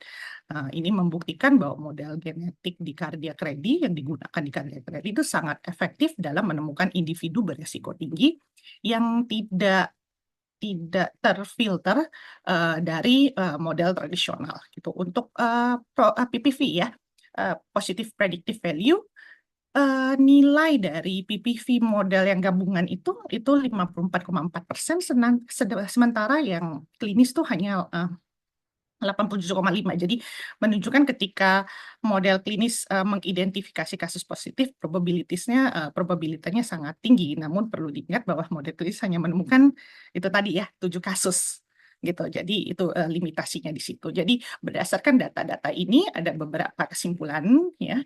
Yang pertama adalah model resiko gabungan cardiac ready berhasil mengklasifikasi ulang lebih dari 25% individu ke dalam kategori resiko yang lebih akurat, jadi menunjukkan peningkatan yang signifikan gitu. Yang kedua adalah model ini mengidentifikasi jumlah individu yang beresiko tinggi yang jauh lebih besar dibandingkan dengan metode tradisional atau konvensional, jadi memungkinkan tindakan pencegahan yang lebih tepat sasaran gitu ya. Model gabungan tadi ya menunjukkan performa juga yang cukup kuat ya, terutama pada populasi muda di bawah 50 tahun dan individu tanpa hiperkolesterolemia yang jelas. Jadi ini membantu dokter-dokter klinisi lebih akurat ya mengidentifikasi individu beresiko tinggi yang mungkin tidak, yang kembali lagi yang mungkin tidak terfilter lewat model tradisional. Oke, slide berikutnya. Nah, jadi secara garis besar aja kesimpulannya deteksi dini secara garis besar tes cardiac ready ini dirancang untuk pencegahan penyakit jantung. Jadi lebih ke promotif preventifnya ya dokter-dokter ya. Jadi kita diharapkan bisa menemukan klien-klien atau pasien-pasien yang orang-orang yang berada di kelompok resiko tinggi misalnya pada usia muda 18 sampai 40 tahun ya. Tes ini sangat efektif ya untuk mendeteksi individu yang tadi di high risk gitu sebelum munculnya faktor klinis. Jadi tujuannya ya untuk intervensi dini seperti perubahan gaya hidup, screening, atau misalnya sudah membutuhkan obat-obatan. Jadi untuk usia parubaya juga dapat meningkatkan akurasi estimasi resiko. Jadi data genetik kalau kita tambahkan ke faktor klinis konvensional, jadi akurasi prediksinya akan jauh lebih baik. Jadi misalnya kalau di rumah sakit, produk-produknya Nala juga bisa digabungkan dengan medical check-up pasien seperti itu ya. Jadi dengan panduan pencegahan sekunder juga untuk usia lanjut di atas 55 tahun ke atas ya. Tes ini data genetik itu dapat memprediksi kejadian berulang gitu ya. Jadi diharapkan dokter-dokter klinisi itu memungkinkan dokter-dokter untuk menyesuaikan strategi pengobatannya. Jadi mau dikembangkan uji klinis juga gitu ya. Jadi siapa sebaiknya menggunakan cardiac ready? Karena ini tes genetik ya, memang biasanya indikasi kita adalah kerabat tingkat pertama ya, atau jadi anak-anak atau saudara kandung gitu ya, yang menderita penyakit, pasien yang menderita penyakit jantung gitu ya, terutama yang di usia muda. Jadi kita screening yang belum bergejala gitu. Jadi kita lihat resikonya, terus pasien juga dengan dengan suspek familial hiperkolesterolemia. Jadi tes ini dapat membantu mengkonfirmasi diagnosis dengan 3 pemeriksaan monogenik tadi gitu ya. Jadi dapat ini ya memandu dokter-dokter ya dalam manajemen terapi gitu. Lalu yang ketiga adalah sebenarnya tes ini bisa dilakukan oleh siapa saja ya, individu asimptomatik, jadi tanpa gejala gitu ya, orang-orang tanpa gejala yang ingin medical check up rutin gitu. Jadi menjadi kayak tambahan informasi gitu. Jadi dapat menjadi bagian dari penilaian resiko gitu ya. Penilaian faktor peningkat resiko jadi untuk pencegahan primer. Lalu pasien bisa juga dilakukan untuk pasien dengan riwayat penyakit jantung, jadi individu yang sudah pernah menderita penyakit jantung sebelumnya ya, yang sekali lagi dapat memandu strategi pencegahan sekunder gitu yang dipersonalize. Kita ke slide berikutnya. Lalu ke slide berikutnya. Oke, kita akan membahas lebih masuk ke dalam lebih dalam lagi ya dua konsep utama dalam penilaian prediksi resiko genetik itu perbedaan antara monogenik dan resiko poligenik. Jadi kalau kita berusaha untuk mendapatkan memahami konsepnya aja gitu ya dokter. Jadi biar dapat menginterpretasi hasil genetik gitu yang benar gitu. Jadi kalau resiko monogenik itu disebabkan oleh perubahan pada satu gen gitu. Jadi sebenarnya perubahan ini mutasi, tapi kalau saya di genetik memang kita menghindar menggunakan bahasa mutasi. Jadi perubahan ini sebenarnya kalau misalnya saya bilang perubahan pada gen itu sebenarnya mutasi gitu ya. Jadi resiko monogenik disebabkan oleh perubahan pada satu gen. Jadi satu perubahan saja itu karena resikonya tinggi ya. Jadi kita tidak berbicara diagnosa, namun bahasanya adalah perubahan ini beresiko tinggi untuk memunculkan fenotip atau memunculkan gejala. Jadi varian-varian genetik itu langka di populasi ya. Biasanya hanya sekitar 2% individu yang memiliki resiko tinggi, sementara 90%-nya memiliki resiko rata-rata gitu. Jadi ini adalah secara keseluruhan penyakit-penyakit monogenik itu seperti ini. Dan hasil tesnya itu binary ya, binary. Either dia iya atau tidak. Jadi kayak pertanyaan sederhananya itu kayak, apakah Anda membawa varian langka yang meningkatkan resiko? Jadi jawabannya iya atau tidak. Udah seperti itu aja. Nah, jadi kalau kita cuma periksa monogenik saja gitu, ada 98% orang-orang atau populasi ya yang akan terlewat gitu ya. Karena itu akan ditambah lagi dengan menghitung resiko poligenik gitu. Jadi kalau resiko poligenik ini adalah kalau polygenic disease itu penyakit yang disebabkan oleh banyak varian genetik gitu ya. Nah, polygenic ini sebenarnya adalah gen-gen yang resikonya itu rendah, umum di masyarakat ya, namun resikonya itu rendah dan setiap orang itu bisa memiliki kombinasi yang berbeda ya. Biasanya memang kakak adik atau ibu bapak anak itu maksudnya anak ya orang tua anak, kakak adik kandung itu biasanya memang mirip-mirip gitu loh, gitu. Tapi tetap unik gitu ya each person gitu, kecuali mungkin kembar identik gitu seperti itu dok. Nah hasil ini bersifat kontinu, jadi tidak menggunakan bahasa jawabannya itu enggak iya atau tidak gitu ya. Jadi hasilnya itu menunjukkan di mana kayak kita tuh berada di mana di dalam suatu spektrum resiko. Jadi dari resiko rendah, rata-rata hingga resiko tinggi gitu ya. Jadi yang seperti yang terlihat pada grafik dan resiko poligenik ini ya dok, walaupun variannya itu rendah, jadi dia kumulatif, jadi makin banyak gennya ini kan ada yang meningkatkan, ada yang menurunkan resiko. Jadi itu akan dihitung menggunakan algoritma tertentu tergantung provider. Jadi kita akan mendapatkan hasilnya.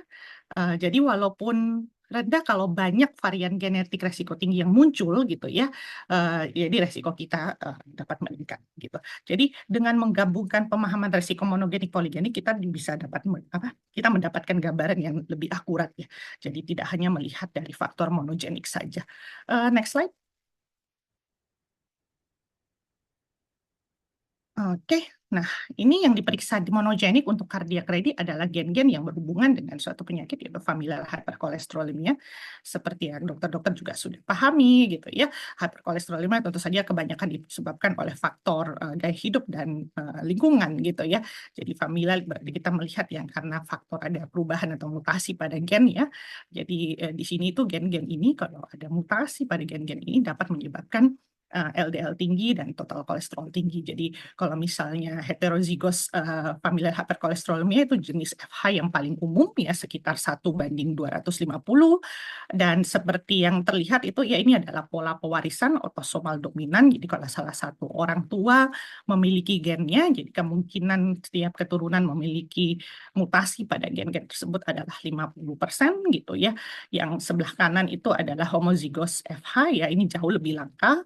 Tapi kalau muncul fenotipnya tuh jauh lebih parah ya. Jadi dari anak-anak itu biasanya LDL-nya sudah tinggi sekali gitu. Jadi tapi jarang gitu, jarang. Jadi 1:250.000 dan terjadi kalau misalnya orang tua memiliki gen mutasi gitu ya pada salah satu gen. Terus gen tersebut diturunkan ke anak, jadi biasanya kayak gini setiap keturunan memiliki probability 25%. Sebenarnya 75% ya secara keseluruhan, tapi 25% yang homozygous gitu. Oke, berikutnya. Nah, FH kan balik. Ini seperti repetitif ya dok ya. FH disebabkan oleh mutasi pada gen LDLR, ApoB, PCSK9 gitu ya. Jadi kondisi ini memang seringkali tidak teridentifikasi dalam praktek klinis gitu ya. Padahal familial hyperkolesterolemia ini dapat menyebabkan aterosklerosis yang prematur gitu. Jadi kadar LDL-nya tinggi secara konsisten gitu. Nah, jadi resiko serius nih kalau tidak bisa bila kita tidak tangani gitu ya akan meningkatkan resiko serangan jantung atau stroke hingga 20 kali lipat gitu. Jadi kalau kita bisa deteksi dini, kita akan mendapatkan outcome yang lebih baik lagi. Slide berikutnya. Ini sama saja ya, kita langsung ke slide berikutnya lagi. Oke, ya, ini adalah seperti yang dokter-dokter bisa lihat ini adalah monogenik. Monogenik jadi dia frekuensi maksudnya di populasinya itu jarang gitu ya, tapi punya efek size yang besar. Artinya kemungkinan gen-gen di sini menjadi suatu fenotip itu tinggi atau menjadi bergejala itu tinggi. Kalau polygenik itu common variants yang sangat umum kita jumpai di masyarakat. Jadi kalau makin ke kanan itu frekuensinya makin banyak, tapi memiliki efek size yang kecil gitu ya. Gen-gen yang dipilih di produk kardiak ready itu sudah termasuk di dalam ACMG list ya, juga rekomendasi dari KOL. Slide berikutnya. Ya, berikutnya. Next slide. Jadi ini adalah sebuah penelitian yang dipublikasikan di Journal of Clinical Lipidology ya. Dia melihat bagaimana pentingnya PRS gitu ya, peran dari PRS. Jadi penelitian ini melibatkan 1.886 pasien heterozygous FH ya dari 3 cohort independen. Jadi hasilnya itu pasien yang berada di kuartil PRS tertinggi ya itu memiliki resiko sekitar 2 kali lipat untuk mengalami CVD gitu ya dibandingkan dengan yang berada di kuartil lebih rendah gitu ya. Korelasi antara PRS dan resiko itu tetap kuat setelah disesuaikan dengan faktor klinis lainnya gitu ya. Jadi jadi hasil ini juga konsisten di berbagai jenis kelamin dengan metode perhitungan PRS. Dan temuan yang paling signifikan adalah tentang resiko seumur hidup. Jadi resiko seumur hidup CVD pada kelompok PRS resiko tinggi itu 51%. Jadi menunjukkan bahwa lebih dari setengah individu dengan skor PRS tinggi akan berkembang ya. Jadi dapat berkembang terhadap penyakit ini CVD ya. Bahkan kalau mereka hanya memiliki FH gitu. Jadi kesimpulannya penelitian ini mendukung ya bahwa PRS itu kita dapat menemukan atau memfilter individu yang memiliki resiko gangguan yang sangat tinggi. Berikutnya. Oke. Ini apa namanya sudah dijelaskan oleh Dokter Sidi tadi ya. Jadi kita mungkin atau saya jelaskan lagi sedikit, saya masih punya waktu tidak gitu. Jadi ini bagaimana skor PRS dapat membantu ya kita memahami genetika sehari-hari ya. Jadi 3 poin kunci itu banyak gen mempengaruhi resiko. Jadi kita berbicara tentang gen-gen yang banyak gitu.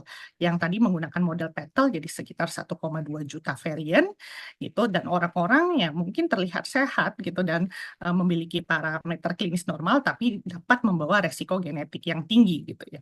Makanya PRS dapat membantu mempersonalisasi strategi preventif gitu. Jadi seperti itu kita memungkinkan dokter-dokter untuk menargetkan intervensi ya pada pasien-pasien atau orang-orang yang paling membutuhkan gitu ya. Diagram di sisi kanan itu menjelaskan poin yang tadi ya. Poin yang kedua dengan yang ketiga terutama ya, ini diagram ini menunjukkan resiko distribusi poligonik untuk penyakit CAD ya, penyakit arteri koroner. Mayoritas populasi 80% itu berada di area resiko rata-rata yang warna biru.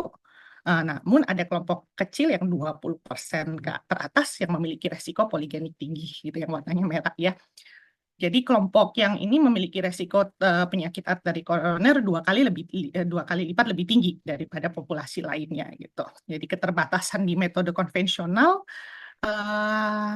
individu dengan PRS ini, yaitu yang di 20%, seringkali tidak teridentifikasi gitu oleh metode penilaian tradisional. Jadi mereka bisa memiliki hasil yang normal ya pada estimasi resiko klinis gitu ya, seperti apa persamaan di ACC-AHA gitu ya.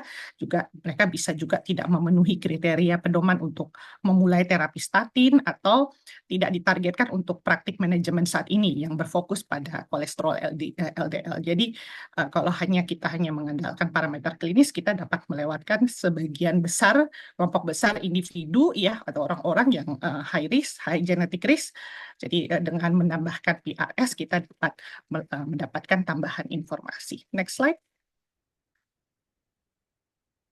Ini adalah di sebelah kanan, ini adalah sebuah Manhattan plot ya, sebuah kurva PRS yang kalau ini dokter-dokter kalau punya waktu, ini karena waktu saya terbatas, ini bisa melihat di jurnal PETL ya, NALA menggunakan algoritma atau data yang sama yang digunakan oleh PETL. Oke, next slide. Oke, berikutnya ini adalah contoh, kita akan melihat contoh report dari Cardiac Ready berikutnya. Saya belum berubah page-nya.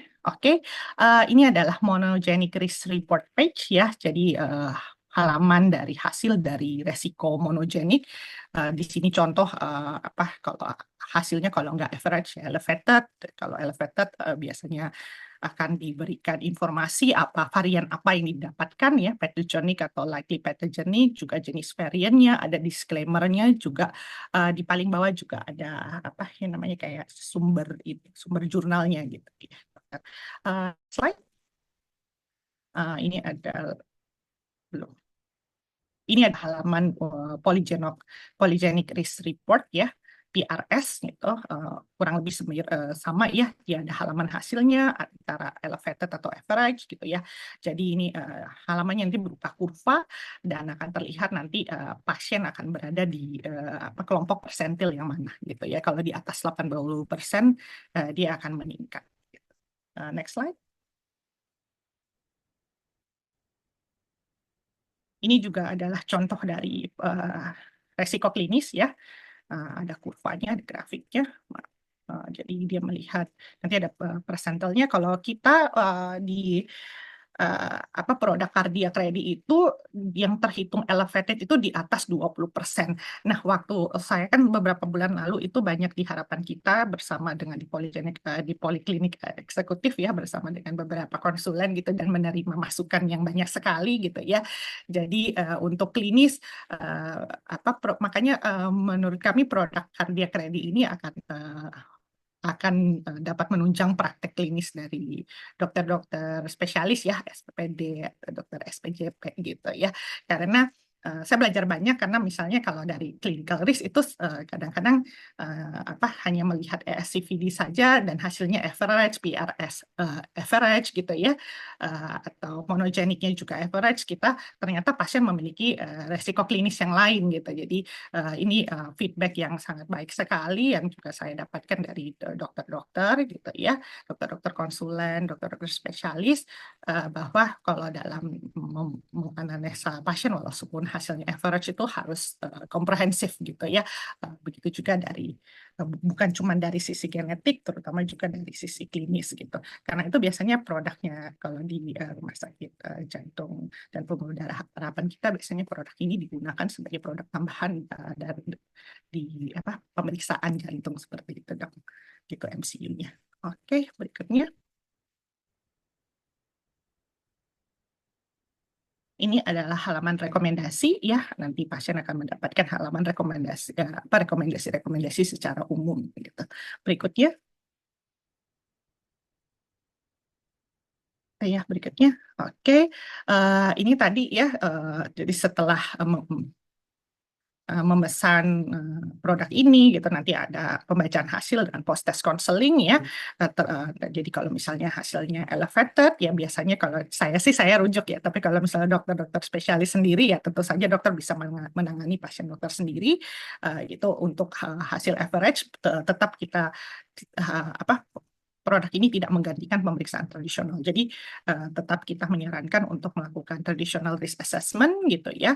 Dan kita juga diberi saran gitu ya, mendapatkan feedback dari dokter-dokter gitu di Heartkit kalau walaupun hasilnya average, kalau misalnya pasien-pasien belum pernah melakukan kayak medical check up jantung secara lengkap gitu ya, pasien orang-orang atau individu-individu di atas 20 tahun itu bisa kita sarankan untuk melakukan screening jantung gitu, apapun hasilnya termasuk average. Next slide. Ya, ini adalah semacam algoritma ya dokter. Kalau misalnya hasilnya average risk, biasanya kalau kami sarankan seperti apa, kalau elevated juga seperti apa.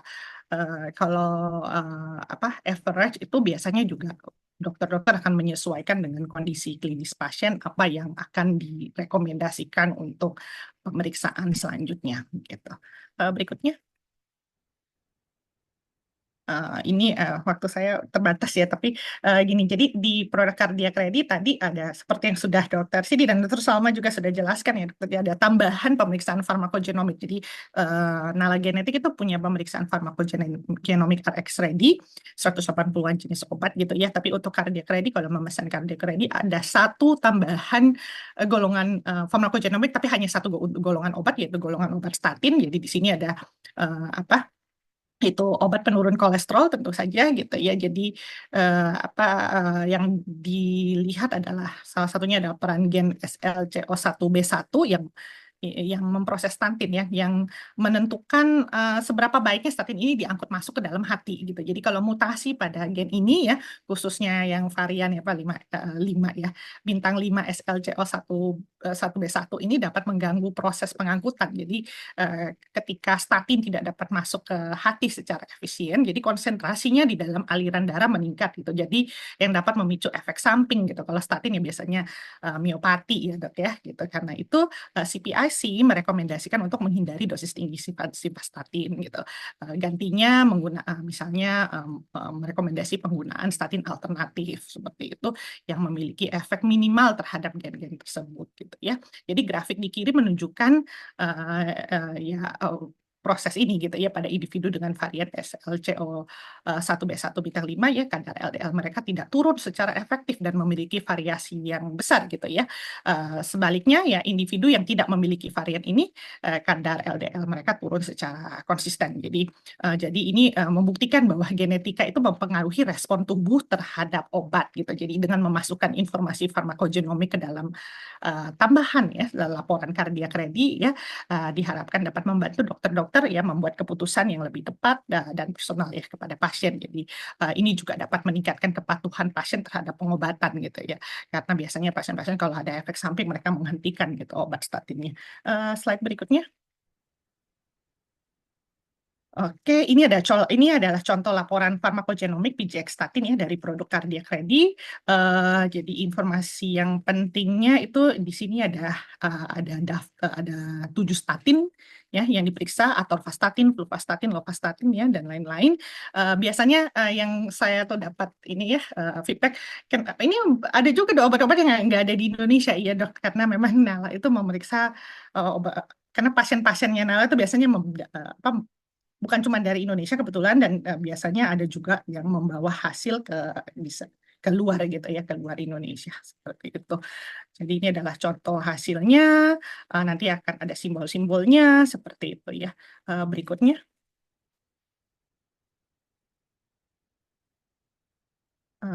Slide berikutnya. Oh iya, ini sama ya kayak tadi. Oke, ya. Oke, sebagai penutup ya, ini rangkumannya gitu. Cardiac Ready itu adalah sebuah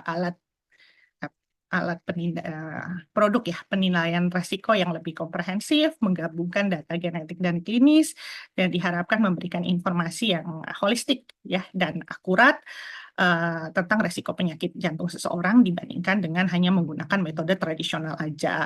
Terus cardiac ready itu memiliki cakupan screening yang lebih luas ya, tadi dengan menggabungkan beberapa resiko, monogenik juga poligenik gitu ya. Jadi diharapkan juga dapat membantu mengidentifikasi individu yang dalam kelompok high risk yang mungkin terlewatkan gitu dalam oleh tes genetik atau klinis yang konvensional gitu. Terus yang berikutnya laporannya ini dirancang untuk mudah dipahami ya, sehingga diharapkan dapat meningkatkan kepatuhan pasien atau keterlibatan pasien dalam preventif terutama. Jadi ketika biasanya pasien itu memahami resikonya mereka lebih termotivasi ya untuk mengikuti berbagai strategi pencegahan gitu ya. Terus berdasarkan profil resikonya kan unik ini setiap pasien ya. Jadi cardiac ready itu dapat merekomendasi strategi pencegahan yang dipersonalisasi ya. Ini memastikan bahwa setiap klien atau pasien itu mendapatkan perawatan yang paling sesuai dan efektif untuk kondisi mereka. Jadi dengan semua fitur ini cardiac ready memungkinkan dokter untuk semacam bergerak ya atau bertransisi ya dari pendekatan umum ke pendekatan yang lebih terpersonalisasi gitu ya. Jadi menghasilkan hasil pemeriksaan kesehatan yang lebih baik ya, dan pencegahan penyakit yang lebih efektif. Nah, untuk dokter-dokter dan hadirin sekalian ya, ini kami dengan senang hati bukan cuma menerima pertanyaan ya, jadi kami dengan senang hati juga menerima feedback terutama dari dokter-dokter klinisi yang berhadapan langsung dengan pasien gitu. Jadi itu saja dari saya. Kalau misalnya ada pertanyaan atau ada feedback, silakan dokter. Terima kasih. Terima kasih, Dokter Zuensi. Oke, karena kita sudah mendengar insights dari tadi di awal dari Dokter Sidi gitu ya untuk bagaimana mungkin praktek klinisnya, kemudian dari Dokter Zuensi yang ahli di bidang genetik dan kita jadi lebih paham secara holistik lagi. Mungkin saat ini saya undang Dokter Sidi juga jika berkenan dokter mungkin ada beberapa pertanyaan yang bisa dibantu jawab bersama-sama antara Dokter Sidi dan Dokter Zuensi. Jadi di sini ada pertanyaan dari Dokter Karmel. Biasanya pemeriksaan genetik itu pakai sampel darah, dok, setahu saya gitu. Nah, kalau bukal swab ini kenapa dipakai? Akurasinya seperti apa? Dan untuk pemeriksaan cardiac ready, kenapa hanya 3 gen yang dipilih untuk monogenic risk? Biasanya di panel tes genetik itu ada banyak gen yang diperiksa. Ya, mungkin ini bisa dibantu oleh Dokter Zuensi. Iya, terima kasih ya Dokter Karmel. Ini pertanyaan yang bagus sekali dan sangat umum juga ya, termasuk yang frequent kita dapat pertanyaan seperti ini. Jadi kenapa bakal swab ya? Karena less invasif aja sebenarnya alasannya dok gitu ya. Jadi akurasinya bagaimana? Akurasinya sangat akurat gitu ya. Jadi metode dengan menggunakan metode less invasif ini memang kita gunakan, sudah umum digunakan di pemeriksaan genetik terutama untuk di screening. Jadi bukan untuk penegakan diagnosa. Jadi menggunakan sampel darah itu biasanya kita gunakan untuk metode diagnosa gitu ya. Jadi biasanya pada pasien yang bergejala dan ingin dokter kita menerima rujukan dari pasien gitu ya. Terus dokter ingin menegakkan membuat kayak pemeriksaan penunjang seperti itu, dok ya. Kalau screening kita sangat lumrah kita gunakan menggunakan bakal swab, bahkan beberapa provider, beberapa perusahaan biotech mengembangkan menggunakan saliva gitu ya. Karena konsep dari pemeriksaan genetik itu adalah kita menemukan sel yang berinti gitu ya. Asal kita menemukan sel berinti, pemeriksaan itu bisa kita lakukan. Jadi sel berinti itu nggak cuma kita bisa dapatkan dari darah. Jadi ya tentu saja banyak ya. Makanya prinsip kedokteran forensik juga seperti itu. Jadi tidak perlu harus sampel darah terutama untuk metode screening gitu. Kalau akurasinya bagaimana sebenarnya tergantung alat. Jadi apa yang digunakan dan alat-alat pemeriksaan genetik sekarang udah canggih banget ya dok ya. Itu sudah akurasinya itu rata-rata di atas 95% gitu, bahkan 99% gitu ya. Dan alat yang digunakan oleh Anala itu udah salah satu yang bisa saya katakan udah yang terbaik gitu ya, alat-alat biotechnya Nala. Terus yang tadi ada 2 pertanyaan ya Dokter Salma ya? Ya, pertanyaan kedua, kenapa kita pilih ApoB, LDLR, sama PCSK9, dokter? Sedangkan Oh iya. biasanya banyak nih panel tes genetik itu gen yang diperiksa. Iya, ya, ini pertanyaan yang umum juga gitu, wajar untuk ditanyakan. Alasannya yang paling eh, utama adalah karena 3 gen ini yang masuk di guidelines, gitu ya, di American Heart Association, begitu juga oleh dokter-dokter jantung di Indonesia ya, gitu, pedoman-pedoman yang dipakai ya. Baru 3 gen ini yang masuk di guidelines. Jadi kalau misalnya ingin mencari tahu gen-gen yang berhubungan dengan familia hyperkolesterolemia, memang ada beberapa ya, tapi yang evidence base-nya kuat dan masuk di pedoman itu baru 3 gitu. Itu yang membedakan gitu. Jadi apa yang membedakan gen-gen yang masuk di pedoman atau dengan yang belum masuk di pedoman? Ya kalau sudah masuk di pedoman ya dokter-dokter klinisi seperti dokter Sidi di sini gitu ya, punya tentu saja punya langkah berikutnya secara klinis gitu ya. Kalau gen-gen yang belum masuk di pedoman ya istilah kita ya tentu saja kita belum punya panduannya seperti itu. Gitu. Itu dari saya, Dokter Salma. Siap, Dok. Terima kasih, Dokter Zensi. Ini ada pertanyaan lagi dari Dokter Esi. Mungkin ini bisa dibantu dengan Dokter Sidi juga ya, Dok. Izin tanya, Dok, dari hasil pemeriksaan ini, bila mana orang tersebut perlu dilakukan intervensi lebih lanjut untuk pencegahan terjadi heart attack atau pemeriksaan lebih lanjut, apa saja yang perlu dilakukan? Jadi kalau high risk gitu, Dok. Jadi apa nih yang kita bisa lakukan, Dok? Silakan, Dokter Sidi. Oke, jadi kalau screening di awal kita udah tahu ya, screening di awal misalkan dia usianya berapa ya, Dok? Ada usia nggak, Dok? Tidak ada info sih, Dok. Ini mungkin Oh, oke, pertanyaan oke, oke. general. Jadi Iya. kalau misalkan high risk ya, usianya muda gitu. Jadi kita ada tes tes screening lainnya ya, tes penapis gitu ya. Kalau misalkan sesuai dengan klinis. Jadi si secara polygenic risk score itu kan untuk menentukan dia ke depannya ya. Tapi kalau dia sudah ada clinically proven, jadi misalkan dia ada keluhan nyeri dada usia muda, dicek ini, saya sih lebih cenderung nanti ada cek tambahan, termasuk tes screeningnya. Tes screening mulai dari treadmill, kemudian CT scan.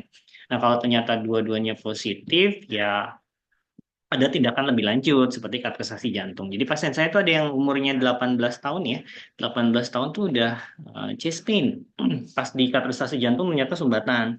Dan dia saat itu sih kayaknya tuh sekitar berapa tahun yang lalu ya. Belum masuk sih sayangnya. Sinala genetik ini belum masuk dan saya nggak tahu tuh ada polygenic risk score-nya itu. Jadi ya, saya cuma ngetes kolesterol, kemudian sama satu lagi APO. Jadi ApoB-nya tuh tinggi. Nah, pasti kalau kita cek polygenic risk score itu juga pasti tinggi. Karena kan salah satu tesnya di polygenic risk score itu kan ada ApoB-nya juga ya. Kemudian ada apa tuh namanya? Selain itu tesnya satu lagi tuh yang ada 3 ya. Ada 3 kan kalau nggak salah dokter Salma ya. Eh, LDR, PCSK9 sama ApoB, Dok. oh ya PCSK9 ya PCSK9 mungkin aja dia tinggi ya. Jadi sih sebenarnya tes-tes ini di awal sih lebih bisa ya. Kan memang umurnya di atas 15 tahun ya. Tapi saya lebih cenderung gunainnya pada pasien-pasien yang sekitar 20 sampai 30-an gitu. Nah, mungkin saya mau nanya nih, boleh nggak ke Dokter Zuenzi? Ini kan kalau umur 15 tahun ke bawah ya, apalagi kan saya punya anak nih, anak saya misalkan 5 tahun gitu ya. Jadi saya pernah nanya tuh ke salah satu dari Nala Genetik, katanya usia muda sih tidak disarankan. Ya saya masuk di akal sih, karena kan memang genetically kan bisa berubah-ubah ya. Kalau dari tanggapannya Dokter Zuenzi, bisa nggak sih sebenarnya kalau misalkan dari dokter anak terus dia pengen tahu cuman hiperkolesterolemia familial gitu ya. Kan biasanya hiperkolesterolemia familial kita cuman ceknya kalau di panduan tuh dari LDL-nya aja ya. Dan untuk pemeriksaannya bisa ApoB juga. Nah, kalau untuk anak-anak gimana nih Dokter Zuenzi untuk genetically-nya? Oke. Jadi kalau untuk anak-anak itu sebenarnya dok, kalau mau untuk monogenic screening, jadi sebenarnya gini, pemeriksaan genetik itu bisa dilakukan untuk siapa aja ya, karena kan gen itu kalau apalagi monogenic itu tidak akan berubah. Yang menjadi limitasi untuk tes genetik anak itu sebenarnya secara etik aja sih dok. Nah, iya, Ah, jadi kalau makanya tadi saya bilang tetap bisa kita lakukan, tapi harus dengan indikasi medis. Heeh. Oke, oke, oke, Jadi oke. kalau misalnya orang tua hanya kayak iseng gitu, saya ingin tahu deh anak saya gitu gimana gitu, itu kita tidak menyarankan. Tapi memang aturan etika di Indonesia ini kan belum jelas gitu ya dok ya, belum Hmm, belum established gitu ya. Tapi kalau dari saya sendiri gitu, kalau ada pasien ingin ingin apa memeriksa screening anaknya gitu ya, saya sih tidak menyarankan gitu, kecuali itu tadi memang ada indikasi medisnya, misalnya orang tuanya atau ada saudara kandung yang sudah terdiagnosa gitu. Jadi hmm. casting testing namanya itu bisa kita lakukan itu. Itu justru kita sangat menyarankan gitu seperti itu. Tapi kalau dari panelnya tadi yang disebutkan Dokter Salma kan nggak terdeteksi tuh. Sebenarnya bisa juga nggak tuh, Dok?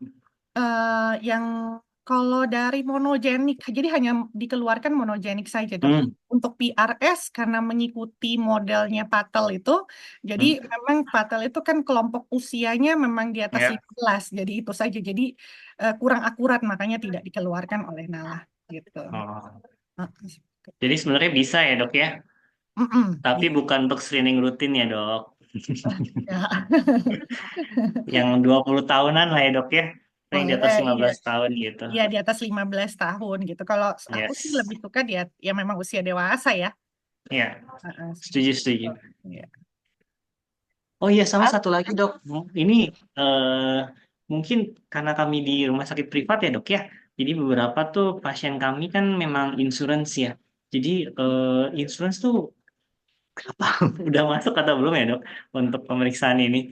Dan karena mungkin mereka anggapnya genetik tuh ya sama kayak kongenital, jadi bawaan, jadi mereka nggak mau cover biasanya, gitu, Dok.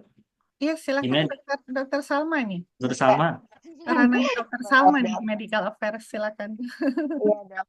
Iya dok, ini pertanyaan yang sering banget juga kita dapatkan. Sebenarnya kalau untuk insurance dari Nala sendiri kita sudah berusaha untuk bekerja sama gitu ya dengan beberapa insurance. Jadi yang mungkin pasti akan di cover adalah kalau yang sudah bekerja sama dengan Nala.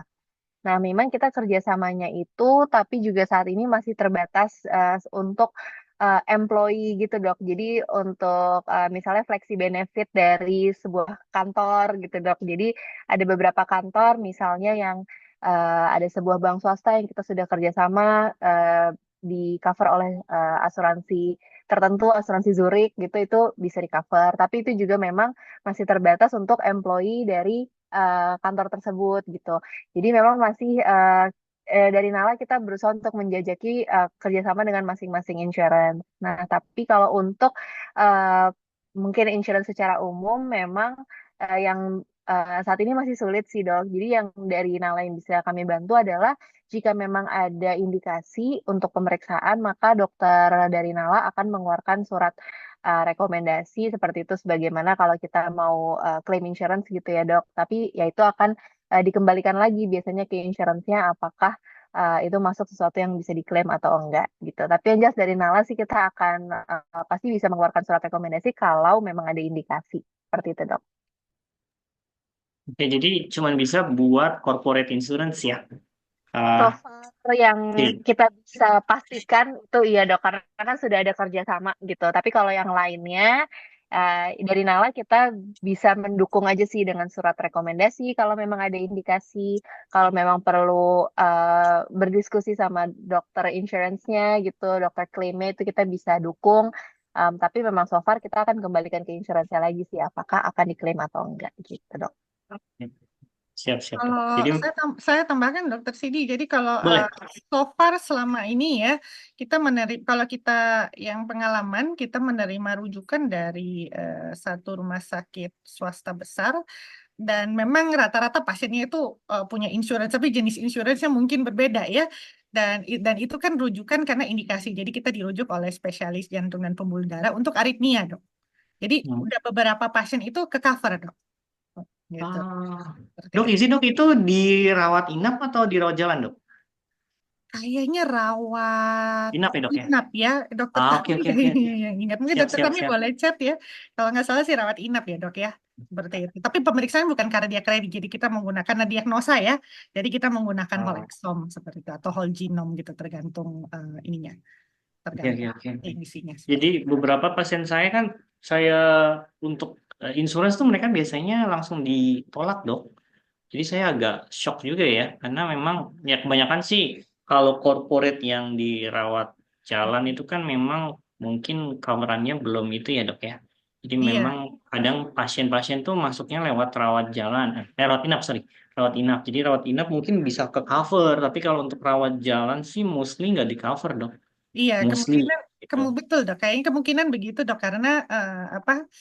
Karena soal insurance kan sudah settle dari rumah sakit yang Ya, masuk ya. hmm, Jadi kita cuma dapat informasi ya. Tentu saja kalau sudah di fix di cover oleh insurance, baru dirujuk ke kita gitu kan. yes, Jadi udah ada yes, yes. beberapa lumayan dok, tapi menariknya semuanya aritmia. Iya. Iya. Oh, tahu-tahu saya. Oke. Gitu. Terima Terima kasih. kasih Dokter Zansi insight tambahannya. Mungkin untuk pemeriksaan yang untuk whole exome, untuk aritmia, itu kita akan bahas di Genetic Essential Training Series yang bulan depan ya dok. Wih, Jadi luar biasa. dokter-dokter yang hadir hari ini semoga bisa bergabung lagi di bulan depan. Oke, apakah ada pertanyaan lagi? Kalau saya lihat sepertinya di kolom chat belum ada yang raise hand juga.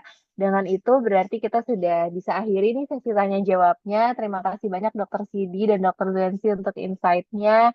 Mungkin dari tim admin boleh di next slide, kayaknya ada pengingat lagi ya untuk iya promo. Nah, promo cenah buy one get one buat pemeriksaan kardiak ready sama diskon 25% untuk semua tes-tes genetik kita yang lainnya. Boleh di next slide. Nah, ini dokter-dokter kalau tertarik langsung di screenshot aja. Mungkin mau pikir-pikir dulu atau mau langsung chat ke Mbak Ratna, bisa langsung di save nomornya atau di screenshot. Boleh di next.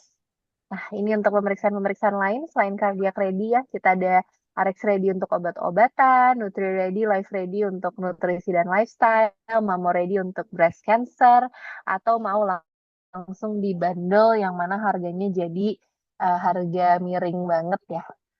Oke, boleh di next. Nah, terakhir ini adalah post test. Jadi dokter-dokter sekiranya berkenan boleh mengisi post test ini sebagai syarat untuk untuk mendapatkan sertifikat yang juga sudah dicantumkan di kolom chat oleh tim admin kami untuk memudahkan dokter-dokter. Silahkan untuk diisi. Dan di sini juga ada feedback ya. Jadi sekiranya ada masukan untuk kami, silahkan dituliskan di form ini. Next. Oke, dokter-dokter, mungkin kalau merasa dari sesi hari ini, wah menarik banget nih, tapi saya pengen belajar lebih dalam lagi. Kayaknya 2 jam nggak cukup. Nah, di Nala Genetics kita punya Google Classroom. Jadi, dokter-dokter bisa langsung aja mendaftar di bit.ly/nala strip onboard. Nah, nanti dokter-dokter bisa mengikuti video-video. Di sini ada Dokter Zenzi juga yang ngajar di dalamnya gitu, di mana video-videonya dokter bisa tonton at your own pace gitu untuk belajar lebih lanjut. Ada untuk produk kardiak ready maupun produk-produk kita yang lain. Nanti kalau dokter sudah menyelesaikan videonya, ada post test singkat di mana setelah itu dokter akan mendapatkan sertifikat onboarding dari Nala. Dan jika dokter-dokter misalnya setelah udah ngikutin Google Classroom masih pengen belajar lebih lanjut lagi sama kita, bisa banget juga kita fasilitasi sesi one on one jika ingin onboarding dengan Nala, sehingga dokter-dokter juga lebih percaya diri kalau mau untuk memesankan pemeriksaan genetik untuk pasiennya. Gitu. Ini boleh di foto atau di screenshot. Dan selanjutnya mungkin kita foto bareng kali ya dari oh ya. Oke, dokter-dokter, apakah ada jika bisa untuk on cam kita foto dulu bersama-sama? Ditunggu nih kalau ada yang bisa on cam.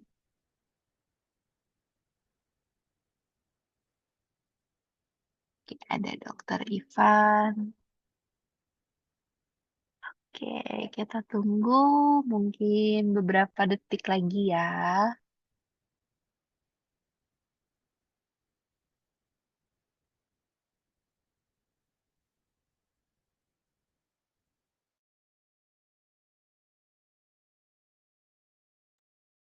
Oke. Mungkin dari tim Nala, apakah bisa membantu untuk screenshot? Hani bisa bantu? Oke, Dok. Oke. Ya, aku bantu hitung ya. 1, 2, 3. Oke, sekali lagi ya, Han. 1, 2, 3. Oke, semoga sudah di-screenshot oleh Raihani. Terima kasih banyak Dokter Sidi, Dokter Zensi untuk ilmunya hari ini. Benar-benar invaluable. Semoga kita bisa belajar lebih lanjut lagi sama dokter-dokter. Dan tentunya dokter-dokter audiens, kita ketemu lagi bulan depan ya dok. Di tanggal 20 September kita akan bahas inherited cardiac condition. Oke, terima kasih dokter-dokter semua. Saya Salma izin pamit ya. Dadah Terima Selamat Salma, kasih. dadah Dokter Sidi. Dadah Dokter Sampai Zanzi. bertemu semuanya. Dadah Dokter Salma. Dadah, Terima dokter. kasih.